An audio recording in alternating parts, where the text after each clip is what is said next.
Hi guys and welcome back to the channel Deepak Yadav Education. Welcome to the Daily Hindu News and Editorial Analysis of 10th of October 2024.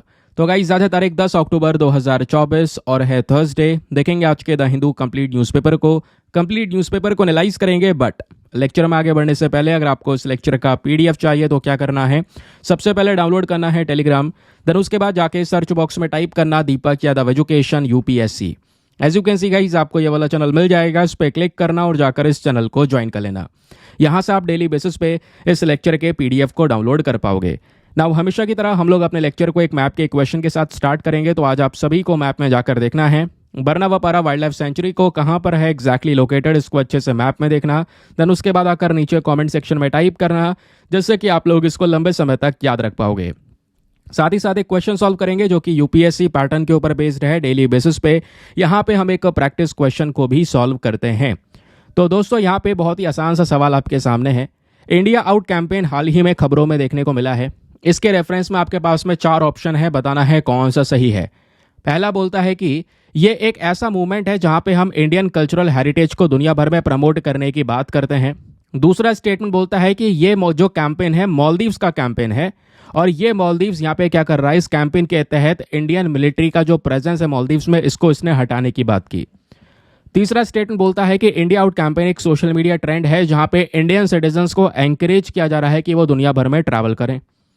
चौथा statement बोलता है कि एक ऐसा campaign है जो कि एक डिप्लोमेटिक इनिशिएटिव है जहां पे हम भारत के जो व्यापार के संबंध है अपने पड़ोसी देशों के साथ में उसको मजबूत करने की बात कर रहे हैं। तो इसका सही आंसर क्या होना चाहिए सभी को नीचे कमेंट सेक्शन में देना है। तो चलिए शुभारंभ करते हैं, लेकिन देख लेते हैं आज के न्यूज़पेपर में क्या क्या चीज़ें होने वाली हैं जो एग्जाम के लिए बहुत ही ज़्यादा इंपॉर्टेंट होंगी। सबसे पहले दोस्तों मैं आपको बता दूं आज का द हिंदू न्यूज़पेपर काफ़ी काम का है। 7 से 10 खबरें हैं जो बहुत ही ज़्यादा रेलिवेंट हैं और हर एक खबर में मैं आपको समझाने वाला हूं कि कैसे न्यूज़ आर्टिकल पढ़ना है और कैसे उसके नोट्स बनाना है। तो न्यूज़पेपर एनालिसिस के साथ साथ आपका नोट मेकिंग का भी काम डेली बेसिस पे इस लेक्चर में चलता है।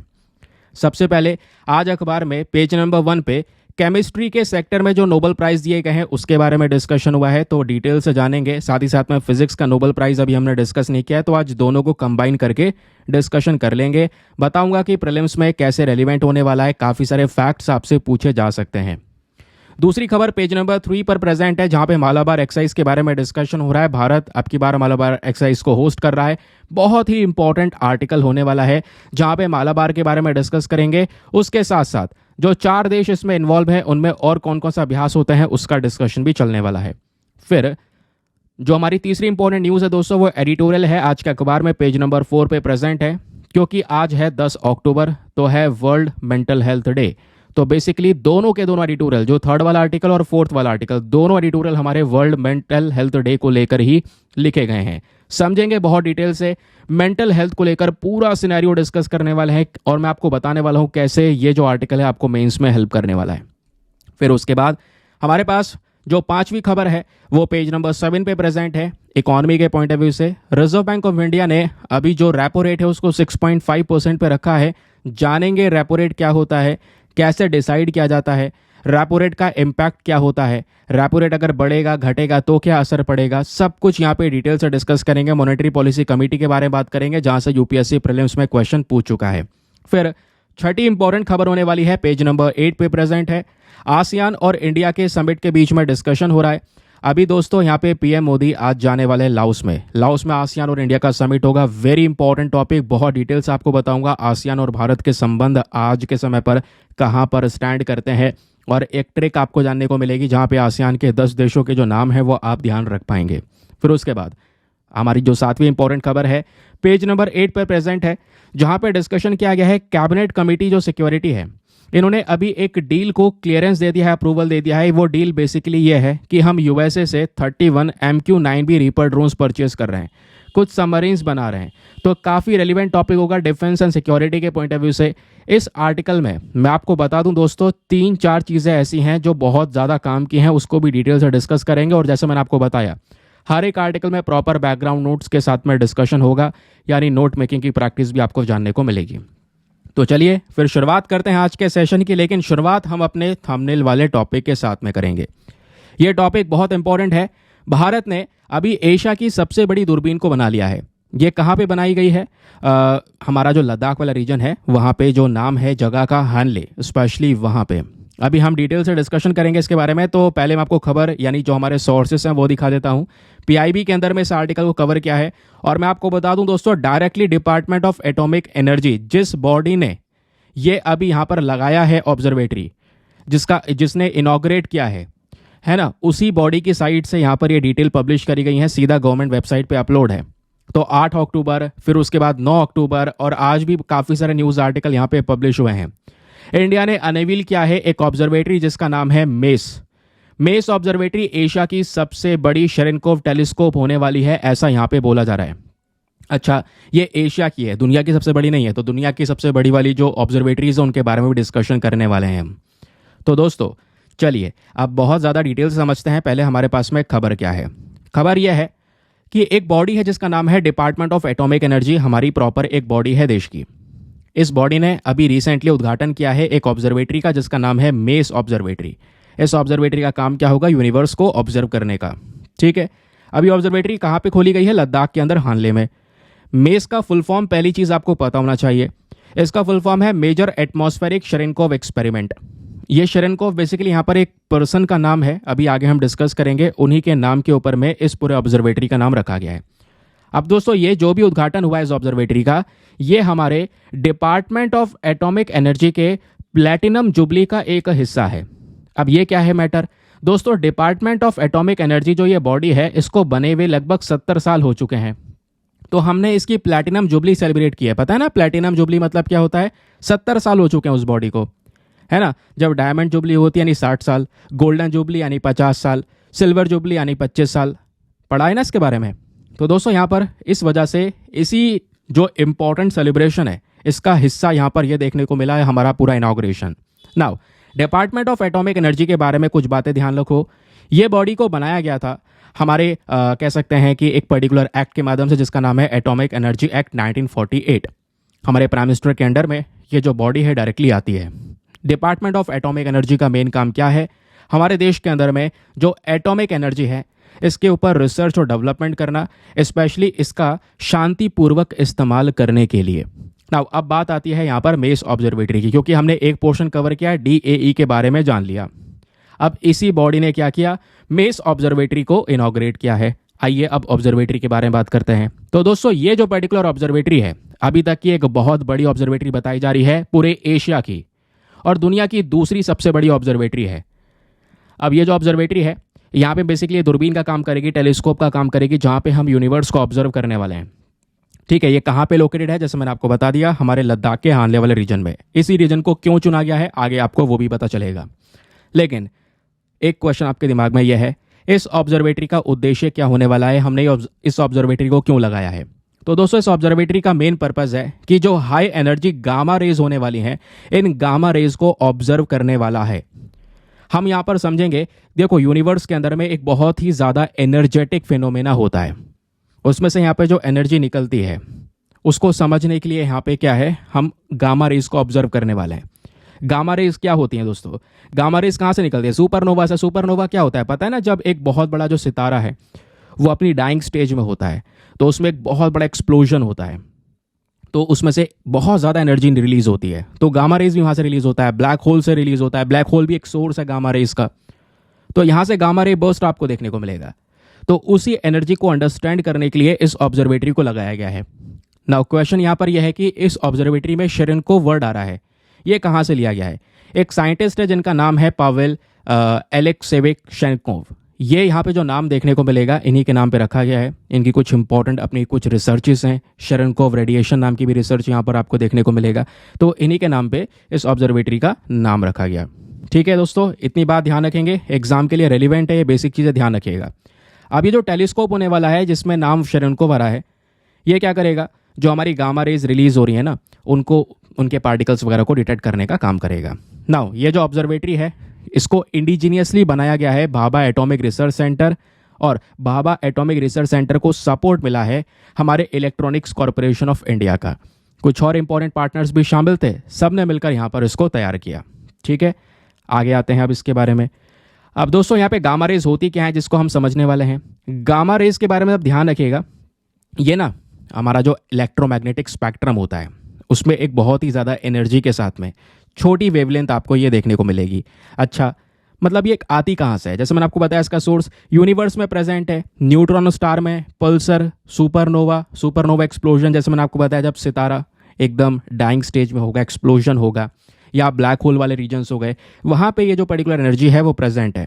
हमारी पृथ्वी पर भी जनरेट होती है गामा रेज। कैसे? जब कोई न्यूक्लियर एक्सप्लोजन होता है, लाइटनिंग होती है, या कोई और रेडियो एक्टिविटीज़ हो रही हैं, तो उस दौरान गामा रेज यहाँ पर जनरेट होती हैं। तो इन्हीं गामा रेज को अंडरस्टैंड करने के लिए ये पर्टिकुलर ऑब्जर्वेटरी तैयार की गई। नाउ क्वेश्चन यहाँ पे यह है, हमने लद्दाख के अंदर हानले में ही एशिया की सबसे बड़ी ऑब्जर्वेटरी क्यों लगाई? उसके पीछे का रीज़न है, जो हमारे लद्दाख के अंदर एक रीजन है चांगथांग का। चांगथांग में दोस्तों ये घाटी है जिसका नाम है हानले वैली। ये जगह ना बहुत ऊंचाई पर है, और ऊंचाई पे होने के साथ साथ काफ़ी सूखी जगह है, ठंडी है, यहाँ पे इतनी ह्यूमन पॉपुलेशन है नहीं, और जो यहाँ पे बादल अगर आप देख पाओगे तो इतने ज़्यादा बादल आपको दिखाई नहीं पड़ते। तो यहाँ से अंतरिक्ष को ऑब्जर्व करना काफ़ी आसान हो जाता है। नेचुरली यहाँ पर एक सूटेबल जगह ये मानी जाती है। यहाँ पे एटमॉस्फेरिक वाटर वेपर भी आपको कम देखने को मिलेगा, तो एक बेस्ट साइट मानी जाती है जहाँ से आप अपने अंतरिक्ष को ऑब्जर्व कर सकते हैं। इस वजह से 2022 में जो हानले डार्क स्काई रिजर्व है, इसको यहाँ पर एज अ एस्ट्रो टूरिज्म के तौर पर नोटिफाई किया गया, क्योंकि यहाँ पे आसमान आप शांति से देख सकते हैं। रात में काफ़ी सारी चीज़ें क्लियरली हमें देखने को मिलती है। कुछ फोटोज़ आपको ये देखने को मिल जाएंगे उसी रीजन की जिसकी हम बात कर रहे हैं। समझ गए? लद्दाख के हानले वाले रीजन की। तो यहाँ पे लोग शांति से ऑब्जर्व कर सकते हैं हर एक चीज़ों को। डिस्ट्रैक्शन बाहर का बहुत ही ज़्यादा मिनिमम है या ना के बराबर है। इस वजह से इस रीजन को यहाँ पे चूज़ किया गया है। आई होप आपको ये जो क्लैरिटी है वो मिल चुकी है इस न्यूज़ आर्टिकल के बारे में। GS paper number 3 science and tech के सेक्शन में आप इसको ऐड कर सकते हैं। चलिए आगे आते हैं, लेकिन आगे बढ़ने से पहले एक इंपॉर्टेंट इन्फॉर्मेशन, अगर आप लोग हमारे पेड ग्रुप्स को ज्वाइन करना चाहते हैं तो आपके पास में बढ़िया मौका है इसको ज्वाइन करने के लिए। यहाँ पर आपको डेली बेसिस पे करंट नोट्स के पीडीएफ वगैरह प्रोवाइड करवाए जाते हैं। फॉर एग्जाम्पल, जैसे आप लोगों ने देखा कि हमने यहाँ पर अभी एक आर्टिकल बहुत डिटेल से डिस्कस किया, ऐसे सभी न्यूज़ आर्टिकल डिस्कस करेंगे और प्रॉपर इन्फॉर्मेशन आपको एक पीडीएफ में कंपाइल करके दी जाती है। एक ऐसा पीडीएफ जिसका प्रिंट आउट वगैरह आप निकलवा सकते हैं, एक ऐसा पीडीएफ जो हिंदी इंग्लिश भाषाओं दोनों में प्रोवाइड करवाया जाता है। और वैसे अभी तक यहाँ पर डेली के पीडीएफ अपलोड हो रहे थे, बट इस मंथ से यानी कि अक्टूबर के महीने से आपके मंथली पीडीएफ्स भी अपलोड होने यहाँ पे शुरू हो जाएंगे इसी पर्टिकुलर ग्रुप के अंदर में। तो ये सब बेनिफिट्स आपको इस ग्रुप में मिल जाते हैं। उसके अलावा ग्रुप को ज्वाइन करने का जो अमाउंट है, फी पेमेंट है, वो बहुत ही ज़्यादा कम है। Just 499 for the lifetime access. जब तक आपका सिलेक्शन ना हो जाए तब तक आप 499 में इस ग्रुप को ज्वाइन करके रख सकते हैं। ज्वाइन करने के लिए क्या करना है, व्हाट्सएप पर जाना, यहाँ पे आपको एक नंबर दिया गया है 8534873368। इस नंबर पर मैसेज कर देना कि I want to join this group. वहाँ पे आपको रिप्लाई मिलेगा, पेमेंट का प्रोसेस दिया जाएगा और उससे ज़्यादा इंपॉर्टेंट आपको डेमो वीडियो का लिंक भी मिलेगा। आप पूरे डेमो वीडियो को अच्छे से चेक कर सकते हैं, देख सकते हैं कि मुझको कहाँ पर क्या फ़ायदे हो रहे हैं, अपने आप को कंप्लीटली सेटिस्फाई कर लेना। उसके बाद जाकर ये इन्वेस्टमेंट आप कर सकते हैं। बाकी यार मेक श्योर क्या करो, वीडियो पे जो लाइक का बटन है उसको प्रेस कर दिया करो। 5000 लाइक्स का टारगेट है जिसको आप सभी लोग सपोर्ट कर सकते हैं। चलिए आते हैं अगले एक और बहुत ही ज़्यादा इंपॉर्टेंट न्यूज़ की तरफ। दोस्तों, हम सभी लोगों के लिए एक बहुत ही ज़्यादा दुखद खबर भी है। रतन टाटा जी अब हम सभी के साथ इस दुनिया में नहीं है। हुआ यहाँ पर ये, पिछले कुछ समय से काफ़ी बीमार भी थे। न्यूज़ आर्टिकल्स बहुत सारे पब्लिश हो रहे थे कि इनको एक हॉस्पिटल में एडमिट किया गया है। तो मुंबई में एक हॉस्पिटल है ब्रीच कैंडी हॉस्पिटल करके, वहीं पे यहाँ पे इनकी डेथ हो गई है। तो उस वजह से कई सारे आर्टिकल आप लोगों ने यहाँ पर देखे होंगे। पीएम मोदी ने भी, प्लस कई सारे लोग लगातार यहाँ पे सोशल मीडिया पे हमारे सर रतन टाटा को श्रद्धांजलि दे रहे हैं। तो हम सभी के लिए, हमारे देश के लिए एक बहुत ही ज़्यादा दुखद खबर है और आगे भारत सर रतन टाटा को याद रखेगा। चलिए आगे आते हैं। अब दोस्तों यहाँ पे न्यूज़पेपर में जैसे मैंने सभी जो पेजेस थे ना कि कौन कौन से पेज पे कौन कौन से आर्टिकल हैं वो सब स्टार्टिंग में लगा दिया है। अब मैं आपको पेज नंबर नहीं बता रहा हूँ, सीधा आर्टिकल पे ही आते हैं। ये आर्टिकल हमारे काम का है, GS paper number 3 defence and security के पॉइंट ऑफ व्यू से आप इसको लिंक कर पाएंगे। क्या बात हो रही है यहाँ पे, जो मालाबार अभ्यास है दोस्तों, ये एक इंपॉर्टेंट इवेंट होने वाला है। ये बात हमारे ईएनसी के चीफ का कहना है। मैटर क्या है ज़रा ये सुनिए। ईएनसी मतलब क्या होता है, ईस्टर्न नेवल कमांड के जो चीफ हैं उनका कहना है। देखिए जो हमारा इंडियन ओशन रीजन है और स्पेशली पैसिफिक रीजन, अगर मैं आपको यहाँ पर एक दो मैप दिखाऊँ अच्छे से, तो इस मैप को देखिए। ये क्वाड ग्रुप के बारे में तो आपको पता है। क्वाड ग्रुप के अंदर में टोटल 4 कंट्रीज़ हैं। वो 4 कंट्रीज़ कौन कौन सी हैं? इंडिया, जापान, यूएसए और साथ ही साथ में ऑस्ट्रेलिया। जो ये मालाबार अभ्यास की हम बात कर रहे हैं, ये जो मालाबार एक्सरसाइज है दोस्तों, यहाँ पे हमारे चारों कंट्रीज़ की जो नेवीज़ हैं वो प्रेजेंट होती हैं। इन चारों कंट्रीज़ के नेवी के बीच में इस अभ्यास को कंडक्ट किया जाता है, जिससे चारों देशों के जो रिलेशंस है, स्पेशली डिफेंस रिलेशंस, वो और ज़्यादा मजबूत होते हुए नजर आते हैं। लेकिन ये जो क्वाड ग्रुप बनाया गया है, इस क्वाड ग्रुप को बनाने के पीछे का मेन पर्पस क्या है? इंडियन ओशन और पैसिफिक ओशन, यानी कि इस रेंज की हम बात कर रहे हैं, इंडियन ओशन और पैसिफिक ओशन के अंदर में पीस और सिक्योरिटी को मेंटेन करना, और जो चाइना का अग्रेशन है स्पेशली यहाँ पे उसको काउंटर करना। तो ये बेसिकली हमारा क्वाड का मेन पर्पस है। अभी देखो हुआ क्या है, हमारा इंडियन ओशन रीजन और साथ ही साथ में इंडो पैसिफिक रीजन, ये दोनों ही रीजन्स हमारे देश के लिए, हमारे देश के कह रहा हूँ, दुनिया भर के लिए बहुत ही ज़्यादा ज़रूरी हैं। बहुत सारा व्यापार इन एरिया से होता है, तो इनकी सिक्योरिटी बना के रखना ज़रूरी है।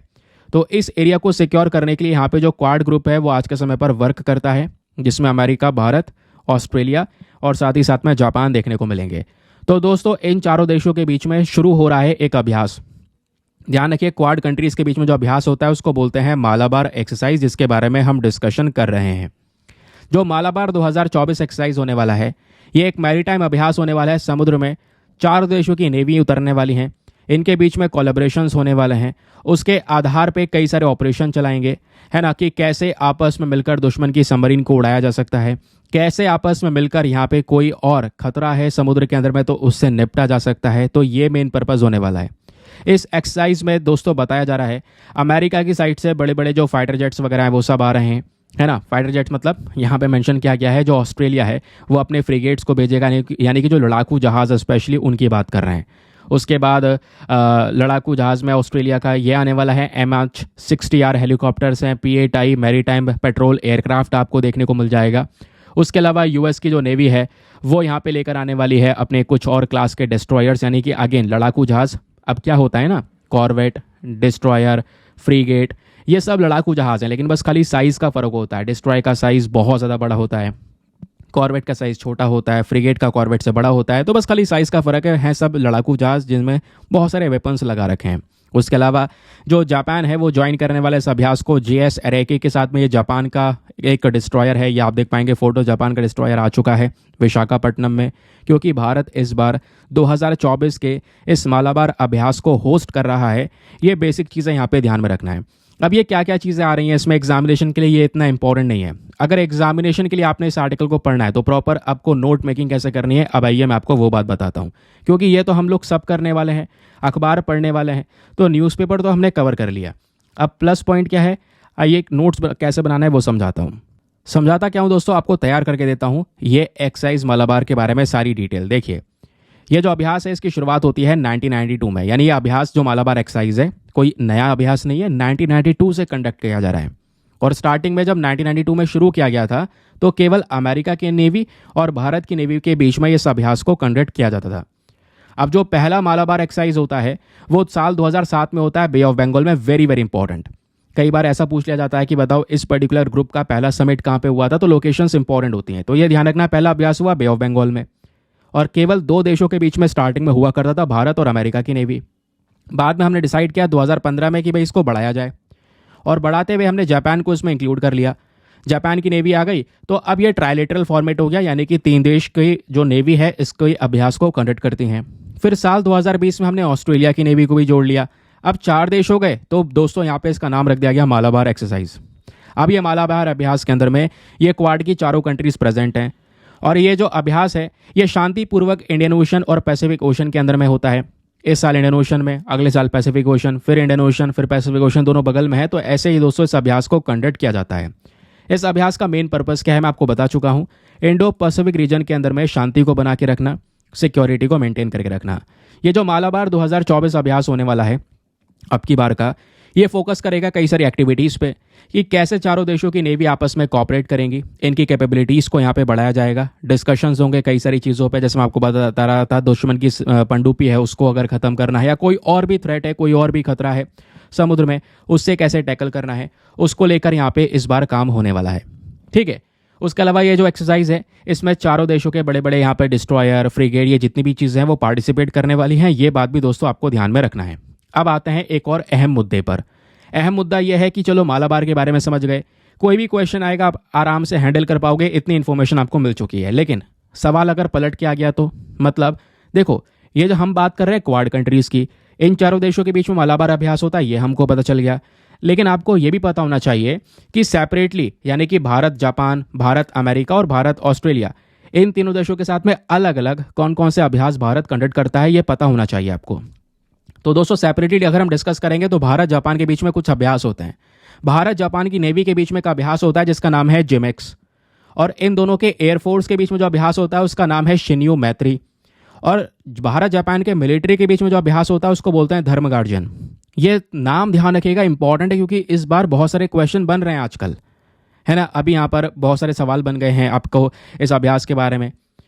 फिर उसके बाद यहाँ पे दोस्तों इंडिया यूएस के बीच में कौन कौन सा अभ्यास होता है, तो भारत और अमेरिका की आर्मी के बीच में होता है युद्धाभ्यास, मिलिट्री के बीच में वज्र प्रहार, उसके अलावा स्पिटिंग कोबरा, संगम, रेड फ्लैग, कोप इंडिया नाम के भी कई सारे अभ्यास दोनों देशों के फोर्सेस के बीच में कंडक्ट किया जाता है। फिर भारत और ऑस्ट्रेलिया के बीच में अगर हम डिस्कस करेंगे, दोनों की नेवी के बीच में होता है ओसिंडेक्स नाम का अभ्यास। फिर Austra Hind, pitch black, passage exercise, तो ये सब कुछ अभ्यास हैं जो यहाँ पर सेपरेटली भारत कंडक्ट करता है इन तीनों देशों के साथ में, और इसमें इंडिया को मिला देंगे तो हमारा जो ये चारों मिलकर कंडक्ट करते हैं वो मालाबार अभ्यास है, और क्वाड कंट्रीज़ के बीच में ये होता है। ठीक, ये बेसिक फैक्ट ध्यान रखेंगे। तो ये था हमारा न्यूज़ आर्टिकल प्रॉपर, साथ ही साथ में आपने डिटेल डिस्कस कर ली कि हाँ एग्जाम में कैसे क्वेश्चन आएगा। चलिए फिर अगली इंपॉर्टेंट खबर पर आते हैं। अगली खबर हमारी जीएस पेपर नंबर 3 इकोनॉमी के पॉइंट ऑफ व्यू से बहुत इंपॉर्टेंट है। क्या बात हो रही है, रिजर्व बैंक ऑफ इंडिया ने रेपो रेट को अब की बार 6.5% रखा है, कोई चेंज नहीं किया है, जैसा पहले चल रहा था as it is repo rate चल रहा है। ठीक है, उसके अलावा यहाँ पे जो हमारे आरबीआई गवर्नर हैं शक्तिकांता दास जी, इनका कहना यह है कि जो रिटेल इन्फ्लेशन है, जो महंगाई है, इसको कंट्रोल में रखा है। क्योंकि यहाँ पे गवर्नमेंट कैसे करती है, देखिए इन्फ्लेशन को कंट्रोल करने के लिए एक टारगेट सेट किया गया है। वो टारगेट क्या है, 4+-2, यानी कि सरकार का मेन चीज़ यह है कि जो हमें महंगाई है वो इसी दायरे में रखनी है, 4+-2, यानी ज़्यादा से ज़्यादा 6% होना चाहिए इन्फ्लेशन, और कम से कम यहाँ पर 2% से कम ना हो महंगाई और 6% से ज़्यादा ना हो। इसलिए हम 4+-2 का कॉन्सेप्ट अपनाते हैं। तो हमारे शक्तिकांता दास जी मेंशन करते हैं कि अब की बार रिटेल इन्फ्लेशन चाहे वो जुलाई हो चाहे वो अगस्त, तो वो 4% के टारगेट पे मेंटेन करके रहा है। और रिजर्व बैंक ऑफ इंडिया ने ये बोला है कि हम जो यहाँ पे रेपो रेट है इसको 6% पर रखेंगे, कोई बदलाव नहीं कर रहे हैं। और आने वाले समय पर जो भारत की जीडीपी है इस पर्टिकुलर ईयर में 2024-25 में वो 7.2% से ग्रो करेगी, ऐसा यहाँ पे बोला जा रहा है। और एवरेज जो महंगाई रहने वाली है इस बार वो 4.5% के आसपास रहने वाली है, यानी कि जो महंगाई है जो हमने टारगेट रखा है 4+-2 का, इसके दायरे में ही रहेगी, यानी कि ज़्यादा से ज़्यादा 6%, कम से कम 2% इसके बीच में रहने वाली है। समझ गए। अब दोस्तों यहाँ पर एग्जाम में ये सब तो पूछा जाएगा नहीं आपसे कितना परसेंट रहने वाला है, ये सब परसेंटेजेस कभी भी इकॉनमी की नहीं पूछी जाती। एग्जाम में कोई क्वेश्चन आया तो इकॉनमी के दोस्तों सीधे आपसे कॉन्सेप्ट पूछे जाते हैं, और ये कॉन्सेप्ट में यहाँ पे इस आर्टिकल में देख पाओगे एक चीज़ मैंने अलग से हाईलाइट कर रखी है, वो है यहाँ पर एमपीसी, ये ग्रीन कलर में आपको दिख रहा होगा, इसका नाम है मॉनेटरी पॉलिसी कमेटी। अब ध्यान से सुनिए दोस्तों, जो ये मॉनेटरी पॉलिसी कमेटी है इसका कहना यहाँ पर यह है कि यहाँ पे जो हमारा मैक्रो इकोनॉमिक पैरामीटर्स है, जो महंगाई है या ग्रोथ है, वो सब चीज़ें आराम से बैलेंस होकर चल रही है, करंट समय पर इकॉनमी स्टेबल है। ये बात एमपीसी की साइड से मेंशन की है। किसने बोला है, मॉनेटरी पॉलिसी कमेटी ने। और यही मॉनेटरी पॉलिसी कमेटी का ही तो मेन काम है रेपो रेट को भी डिसाइड करना। इसी कमेटी ने तो बोला है कि भाई 6.5% ये repo rate as it is रहने वाला है, अब की बार कोई बदलाव नहीं होगा। नाउ ये तो हमने न्यूज़ आर्टिकल पढ़ लिया जो सब करने वाले हैं। एग्जाम के लिए सबसे इंपॉर्टेंट चीज़ आपको पता होना चाहिए, बैंक रेट या रेपो रेट होता क्या है। ठीक है, आइए मैं आपको रेपो रेट का जो कॉन्सेप्ट है बहुत ही ज़्यादा सरल शब्दों में समझाता हूँ, आसान तरीके से आपको एकदम क्लियर हो जाएगा। अब दोस्तों देखिए, हमारे पास में जो बैंक होती हैं हमारे देश में, दो प्रकार की बैंक है। एक आपको देखने को मिल जाएगी सेंट्रल बैंक, और सेंट्रल बैंक हमारे पास में एक ही है जिसका नाम है रिजर्व बैंक ऑफ इंडिया। इसको हम लोग क्या बोलते हैं, बैंकर्स ऑफ द बैंक भी बोलते हैं ना। सभी बैंक को कंट्रोल करने वाला हमारे पास में आरबीआई है जो सभी बैंक्स को रेगुलेट करता है। अब सेंट्रल बैंक के अलावा दोस्तों हमारे पास में बाकी सारी जो बैंक्स हैं वो है हमारी कमर्शियल बैंक्स, ध्यान रखिए। अब कमर्शियल बैंक में एसबीआई वगैरह जितनी भी बैंक्स हैं वो सभी आ गई। अब हम एक एग्जाम्पल लेके समझ रहे हैं क्योंकि हमारा मेन पर्पज़ है रेपो रेट को समझना कि सर ये रेपो रेट होता क्या है। अब देखिए दोस्तों, मान लो यहाँ पे यह है हमारा रिजर्व बैंक ऑफ इंडिया यानी कि हमारी सेंट्रल बैंक, यह है हमारा एसबीआई यानी कि कमर्शियल बैंक। अब सपोज दोस्तों हमारे एसबीआई को, क्योंकि बैंक चलती कैसे आपको पता है, बैंक कैसे चल रही है, बैंक मेजरली क्या करती है, बड़े बड़े मात्रा में बड़े इंटरेस्ट में लोन प्रोवाइड करवाती है इंडस्ट्रियलिस्ट को। अब वो जो लोन मिलता है, ऑब्वियस सी बात है बैंक फ्री में तो लोन देगी नहीं, उसके बदले में ब्याज लेती है, और जो बैंक इंटरेस्ट लेती है वो हाई इंटरेस्ट होता है, बहुत ज़्यादा ब्याज होता है ना। तो यहाँ पे इससे जो ब्याज इनके पास में आ रहा है उससे इनका जो रेवेन्यू है वो जनरेशन देखने को मिल जाता है। अब दोस्तों दूसरी तरफ ये देखिए, हम लोग समझ रहे हैं रेपो रेट। सर ये रेपो रेट होता क्या है? देखिए एग्जाम्पल समझिए। अब एक तरफ है सेंट्रल बैंक और एक तरफ है कमर्शियल बैंक, यानी हमारा एसबीआई। अब एसबीआई को मान लो पैसों की ज़रूरत है, एसबीआई को चाहिए लोन, तो एसबीआई यहाँ पे क्या करेगा, रिजर्व बैंक ऑफ इंडिया से आरबीआई से लोन ले लेगा। जो लोन लिया है इसने, मान लो वो 8% के इंटरेस्ट पे लिया है, 8% के ब्याज पे लोन ले लिया, क्योंकि आरबीआई कोई फालतू थोड़ी बैठा है, रिजर्व बैंक ऑफ इंडिया कोई फ्री में थोड़ी पैसा देगा एसबीआई को। ऑब्वियस ही बात है, पैसा देगा तो उसका मेन पर्पस है खुद भी कुछ अर्न करना, तो 8% यहाँ पे उसने ब्याज पे ये पैसा दे दिया। अब एसबीआई जब ये पैसा चुकाएगा वापस, तो ये 8% का ब्याज आरबीआई को पे करेगा, और वो 8% का ब्याज यहाँ पे आरबीआई का हमारा फायदा हो गया। लेकिन अब यहाँ पे दोस्तों क्या है कि वो एसबीआई ने जब लोन लिया है 8% के ऊपर में, इसी 8% को हम क्या बोलते हैं, रेपो रेट, या इसको बैंक रेट बोला जाएगा। ठीक है, इसी रेट को क्या बोलते हैं, रेपो रेट या बैंक रेट, ध्यान रखिए, समझ गए। अब एक बात और सुनिए दोस्तों, कि जब अब एसबीआई को ये पैसा चुकाना भी है, अब वो एसबीआई पैसा कैसे चुकाएगा, मार्केट में अपना पैसा रिकवर करेगा, वो पैसा लोन पे चढ़ाएगा, जो भी पैसा आएगा तो पैसा चुकाएगा, लेकिन 8% पर चुकाना पड़ेगा। इसी 8% को हम क्या बोलते हैं, रेपो रेट बोलते हैं। इतना आपको क्लियर हो गया दोस्तों। अब सवाल यहाँ पर यह है कि सर ये बताइए, इकॉनमी में एक चीज़ और पूछी जा सकती है। मान लो आप इंटरव्यू में पैनल में बैठे हैं, कई पैनल में कई सारे लोग बैठे हैं, आपसे क्वेश्चन पूछ लें कि रेपो रेट बढ़ेगा तो बताओ क्या होगा, या रेपो रेट कम होगा तो बताओ क्या होगा। तो दोस्तों आप यहाँ पे समझते हैं, मार्केट में मान लो, अब जैसे अभी हमने देखा है आरबीआई ने जो रेपो रेट है वही मेंटेन करके रखा है पहले जैसा ही। अब मान लो अगर ये रेपो रेट बढ़ा देता आरबीआई तो क्या होता, अगर रेपो रेट बढ़ जाता तो बैंक को ज़्यादा पैसा देना पड़ता सेंट्रल बैंक को। सिंपल बात है ना भाई, अभी मान लो ये रेपो रेट, यही 8% रेपो रेट अगर बढ़ जाता, बढ़ के 10% हो जाता, तो एसबीआई को अब ज़्यादा पैसा चुकाना पड़ता, ज़्यादा ब्याज देना पड़ता हमारे आरबीआई को, रिजर्व बैंक ऑफ इंडिया को, है ना। क्लियर हो गया। लेकिन अब एसबीआई ज़्यादा पैसा चुकाता तो सही, लेकिन कैसे चुकाता, अपनी जेब से थोड़ी देता। एसबीआई क्या करता, मार्केट के अंदर में जो लोन है जो 11% था उसको महंगा कर देता, 13% कर देता। एसबीआई लोन मार्केट में महंगा कर देता, तो दूसरा असर क्या होगा कि भाई यहाँ पर जो लोन देने के लिए कमर्शियल बैंक के पास पैसा है वो कम रहेगा, और इस चक्कर में लोन महंगे हो जाएंगे।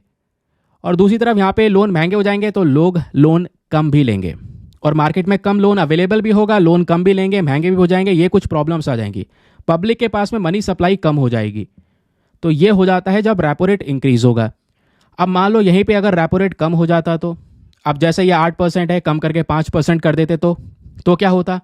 तो भाई यहाँ पर आप अगर देखोगे तो जो ये बैंक है वो सेंट्रल बैंक के पास कम पैसा जमा करता, हमारे सेंट्रल बैंक के पास में ज़्यादा पैसा अवेलेबल रहता। सिंपल सी बात है। क्यों, इसके पीछे का रीज़न क्या है? रीज़न यहाँ पर यह है कि अगर ये दर कम रहता, है ना, ये इंटरेस्ट कम रहता, एसबीआई जो है बहुत सारा पैसा मार्केट में उतार रहा होता, कमर्शियल बैंक बहुत सारा पैसा मार्केट में दे रहे होते, लोन सस्ते हो गए होते, है ना, लोन जो है हमारे कम रेट में मिल रहे होते, लोग ज़्यादा लोन ले रहे होते, पब्लिक के पास में ज़्यादा मनी सप्लाई होता। बस खाली इसी का उल्टा कर दो। तो ये कुछ इफेक्ट्स आपको देखने को मिल जाएंगे रेपो रेट में। तो ये तो बात हो गई दोस्तों हमारे रेपो रेट के बारे में। क्लियर हो गया।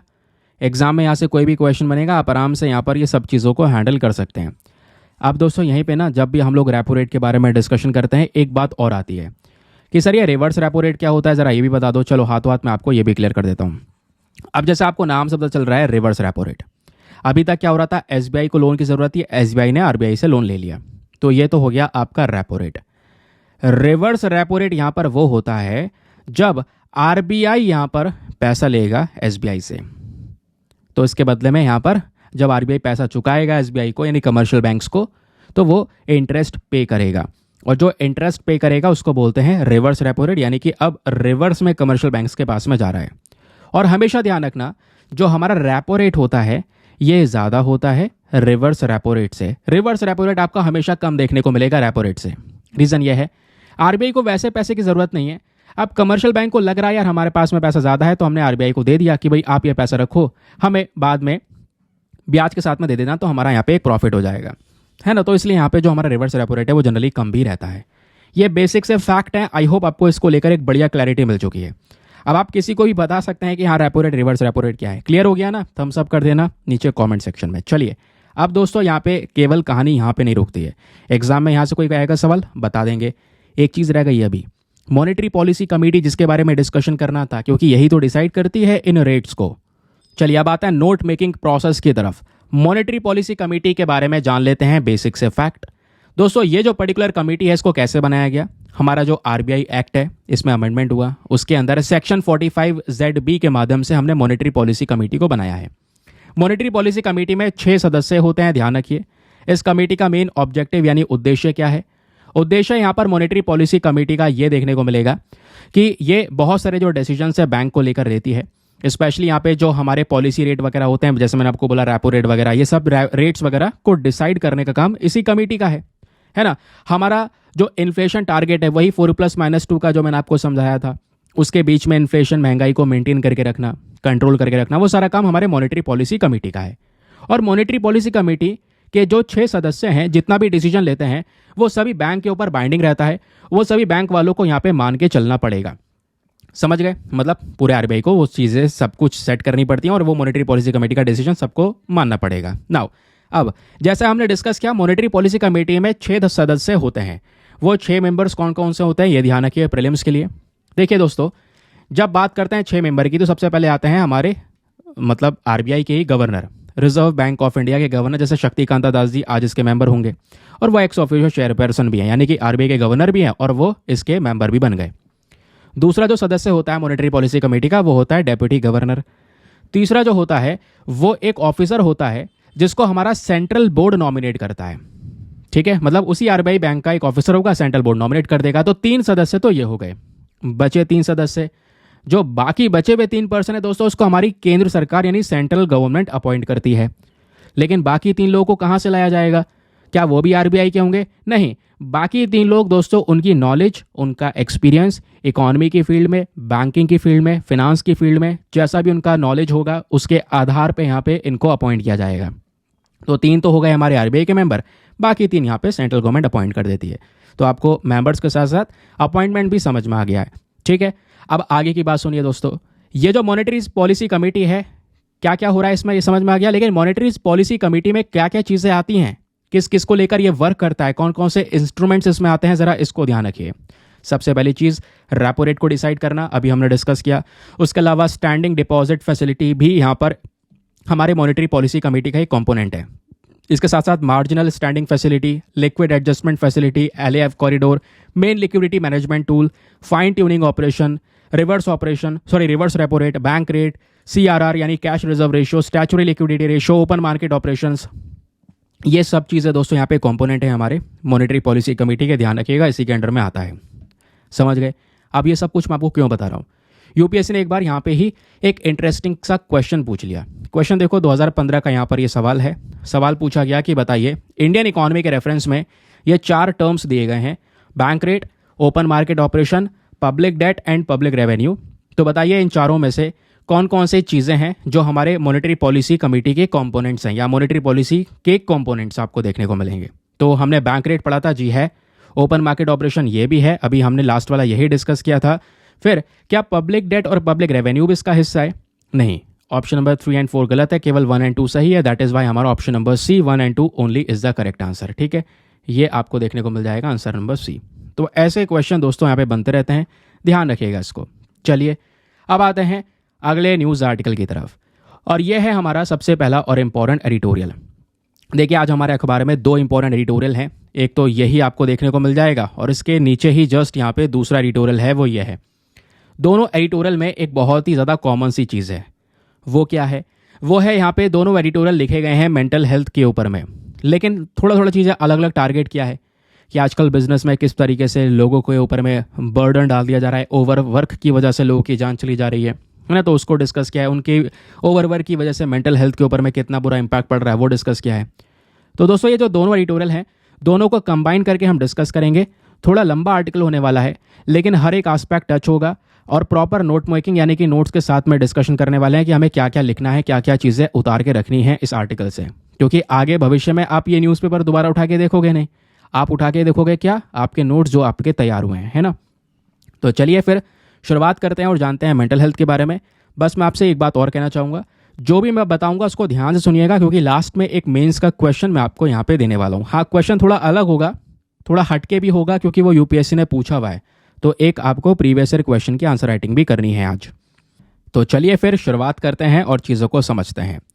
मेंटल हेल्थ प्रॉब्लम्स इंडिया में किस लेवल पर हैं, इनके कारण क्या हैं, इनको लेकर आज के समय पर इम्पैक्ट क्या पड़ रहा है, क्या सरकार कर रही है, क्या समस्याएं हैं, उपाय क्या हो सकते हैं, हर एक चीज़ दोनों राइटर के पॉइंट ऑफ व्यूज कंबाइन करके डिस्कस करने वाले हैं। सबसे पहली चीज़, राइटर ने इस एडिटोरियल को क्यों लिखा है, क्योंकि आज है 10 अक्टूबर और 10 अक्टूबर 1992 से लगातार हम वर्ल्ड मेंटल हेल्थ को दोस्तों ऑब्जर्व करते हैं, ठीक है। और हर साल इसको ऑब्जर्व किया जाता है। इतना ही नहीं, हाल ही में भी यहाँ पे इसको लेकर कई आर्टिकल पब्लिश हुए। रीज़न यहाँ पर यह है कि हमारी जो पार्लियामेंट्री स्टैंडिंग कमेटी है on health, family and welfare, इन्होंने हाल ही में एक रिपोर्ट पब्लिश की और उस रिपोर्ट का जो टाइटल है वो है mental health care and it's management in contemporary timelines. ये बेसिकली यहाँ पर उस रिपोर्ट का टाइटल है। और इस कमेटी ने यहाँ पर ये जो रिपोर्ट पब्लिश की, इसमें दिखाया है कि भाई कितनी ज़्यादा बड़ी प्रॉब्लम बन चुकी है मेंटल हेल्थ प्रॉब्लम आज के समय पर। नाउ, बड़ी देर से हम मेंटल हेल्थ की बात कर रहे हैं। आखिरकार सर ये मेंटल हेल्थ होता क्या है, पहले आपको ये इसका मतलब तो पता होना चाहिए ना, तभी आर्टिकल समझ में आएगा। देखिए, एक इंसान की जो मेंटल हेल्थ होती है वो उस व्यक्ति के इमोशन, साइकोलॉजिकल, सोशल वेलबींग होती है, उसका ओवरऑल यहाँ पर मेंटल स्टेटस, ओवरऑल उसका इमोशनल स्टेट, उस व्यक्ति की जो क्षमता है कि भाई उसके ऊपर में अगर स्ट्रेस डाला जाए तो कैसे मैनेज करता है, अपने इमोशंस को कैसे मैनेज करता है, कैसे हेल्दी रिलेशनशिप को मेंटेन करता है, कैसे प्रोडक्टिवली काम करता है, कैसे लॉजिकल डिसीजन बनाता है, ये सब उसके मेंटल हेल्थ पे ही तो डिपेंड करता है। अगर यहाँ पे वो मेंटल हेल्थ खराब होती है किसी कारण की वजह से, तो उसके लाइफ में ये सभी चीज़ें इम्पैक्ट होगी। स्ट्रेस का बुरा असर होगा, इमोशंस को मैनेज नहीं कर पाएगा, रिलेशंस को मैनेज नहीं कर पाएगा, अच्छे डिसीजंस लाइफ में नहीं ले पाएगा, है ना। तो मेंटल हेल्थ हमारे ओवरऑल हेल्थ का एक ज़रूरी और अहम हिस्सा होता है। जैसे हमारी फिजिकल हेल्थ होती है, उस फिजिकल हेल्थ को मेंटेन करने के लिए हमें एक अच्छी मेंटल हेल्थ की भी ज़रूरत है ना। अब क्वेश्चन यहाँ पर यह आता है कि जो सबसे इंपॉर्टेंट चीज़ है आज के समय पर, या मेन कारण है जो आज भारत में कई सारे लोगों के मेंटल हेल्थ प्रॉब्लम्स के ऊपर इम्पैक्ट डाल रहा है, उसमें कौन कौन से कारण हैं। पहला कारण है दोस्तों बायोलॉजिकल फैक्टर्स, यानी कि इस तरीके से आप डिवाइड करके हर एक चीज़ को अच्छे से पॉइंट आउट करके लिख सकते हैं। तो बायोलॉजिकल फैक्टर में पहली चीज़ आती है जेनेटिक्स। भाई ऐसा नहीं है मेंटल हेल्थ आप में अभी शुरू हुआ है, हो सकता है यहाँ पर जो फैमिली है, फैमिली का एक इतिहास रहा है मेंटल हेल्थ डिसऑर्डर का, तो वो जो प्रॉब्लम्स है, वो जो जेनेटिक्स हैं फैमिली के, वो आगे बच्चों में भी जा सकते हैं या आगे की पीढ़ी में जा सकते हैं, तो उससे रिस्क बढ़ जाता है। तो पहला कारण बायोलॉजिकल फैक्टर में आ गया जेनेटिक्स। दूसरा है फिजिकल हेल्थ। अब फिजिकल हेल्थ भी आपकी बुरी हो सकती है ना। ज़्यादा अच्छे न्यूरोलॉजिकल कंडीशंस नहीं है, आपका ब्रेन ज़्यादा अच्छा नहीं है, उसकी वजह से यहाँ पर मेंटल वेलबींग के ऊपर एक इम्पैक्ट पड़ सकता है। दूसरा जो हमारा फैक्टर है दोस्तों, वो है साइकोलॉजिकल फैक्टर। साइकोलॉजिकल फैक्टर में पहली चीज़ आती है early life experience. Psychological factor में क्या होता है, अब अर्ली लाइफ एक्सपीरियंस में एक इंसान की मेंटल हेल्थ तब बिगड़ने लगती है जब वो किसी ट्रॉमा को फेस करता है, उसके साथ में कोई अब्यूज़ हो रहा है। स्पेशली यहाँ पर एक बच्चा है ना, उसके साथ में बचपन में कुछ गलत हुआ है, तो उसकी वजह से जो मेंटल हेल्थ इश्यूज़ है वो उसमें शुरू हो जाते हैं, समझ गए। अब उसके बाद आता है दूसरा एनवायरमेंटल फैक्टर। एनवायरमेंटल फैक्टर में क्या क्या चीज़ें हो सकती हैं, हमारा सोशो इकोनॉमिक स्टेटस, कहने का मतलब है भाई स्थिति हमारी, वो भी मेंटल हेल्थ को बिगाड़ सकती है। एक इंसान गरीबी में जी रहा है, बेरोजगार है, फाइनेंशियल स्टेटस अच्छा नहीं है, तो इससे बिल्कुल 100% मेंटल हेल्थ अफेक्ट होगा। इतना ही नहीं, जो तो उसके बाद आता है ट्रॉमा, किसी के साथ में वायलेंस हुआ है, एक्सीडेंट हुआ है, कोई नेचुरल डिजास्टर आया जिसकी वजह से उसके ज़िंदगी पे भारी असर पड़ा है, तो इससे भी दोस्तों क्या होगा, मेंटल हेल्थ के ऊपर में एक नेगेटिव इम्पैक्ट पड़ेगा। इतना ही नहीं, उसके बाद आता है हेल्थ केयर की बात। तो एक इंसान को अगर मेंटल हेल्थ इश्यूज़ हैं तो उसको कोई प्रॉपर सपोर्ट नहीं मिल पा रहा है, साइकोलॉजिकल हेल्थ केयर नहीं मिल पा रहा है, तो ये भी एक चीज़ है जो मेंटल हेल्थ प्रॉब्लम्स को ज़्यादा बढ़ावा दे देता है। तो ये तो बात हो गई दोस्तों साइकोलॉजिकल स्टेटस की। उसके अलावा एक इंसान के लाइफस्टाइल फैक्टर, उसका वो जी किस तरीके से रहा है। अब जी किस तरीके से रहा है मतलब ये भी एक कारण हो सकता है। कहने का मतलब है लाइफस्टाइल फैक्टर की जब हम बात करते हैं तो उसमें पहला आता है सब्सटेंस अब्यूज़। एक इंसान ड्रग्स का ज़्यादा उपयोग कर रहा है, अल्कोहल ज़्यादा ले रहा है, तो इससे भी उसकी यहाँ पर साइकोलॉजिकल हेल्थ में डिसऑर्डर्स हो सकते हैं। दूसरा यहाँ पे आपको देखने को मिल जाएगा सब्सटेंस अब्यूज़। ये तो हमने डिस्कस किया। उसके बाद डाइट और एक्सरसाइज। एक इंसान की यहाँ पे डाइट अच्छी नहीं है, रेगुलर कोई फिजिकल एक्टिविटी नहीं कर रहा है, तो उसकी वजह से मेंटल हेल्थ के ऊपर एक प्रॉब्लम रहती है, दबाव सा बना रहता है, स्ट्रेस सा रहता है ना, या उसकी अच्छी नींद नहीं हो पा रही है, या क्रोनिक स्ट्रेस आपको देखने को मिलेगा, काम, रिलेशनशिप, यहाँ से कोई स्ट्रेस आ रहा है, तो उसकी वजह से भी यहाँ पर हेल्थ के ऊपर में इम्पैक्ट पड़ता है। समझ गए? अब क्वेश्चन यहाँ पर यह है कि ये तो हमने समझ लिया क्या असर है, अब ये बताओ मेंटल हेल्थ प्रॉब्लम्स जो भारत के अंदर में है इसका इम्पैक्ट क्या पड़ रहा है। देखो इसका इम्पैक्ट बहुत बड़ा है, और ये जो जितनी भी बातें बता रहा हूँ ये प्रॉपर फैक्ट्स के साथ में है। वर्ल्ड हेल्थ ऑर्गेनाइजेशन का यहाँ पर एक डेटा है, उसके अकॉर्डिंग यहाँ पर ये बोला जा रहा है कि जो बर्डन है, जो यहाँ पर बोझ है मेंटल हेल्थ प्रॉब्लम्स का भारत के अंदर में, ये इतना ज़्यादा बड़ा है कि हर 10,000 में से लगभग 2,443 डिसेबिलिटी एडजस्टेड लाइफ ईयर्स वाले लोग आपको देखने को मिलेंगे। ये क्या होता है?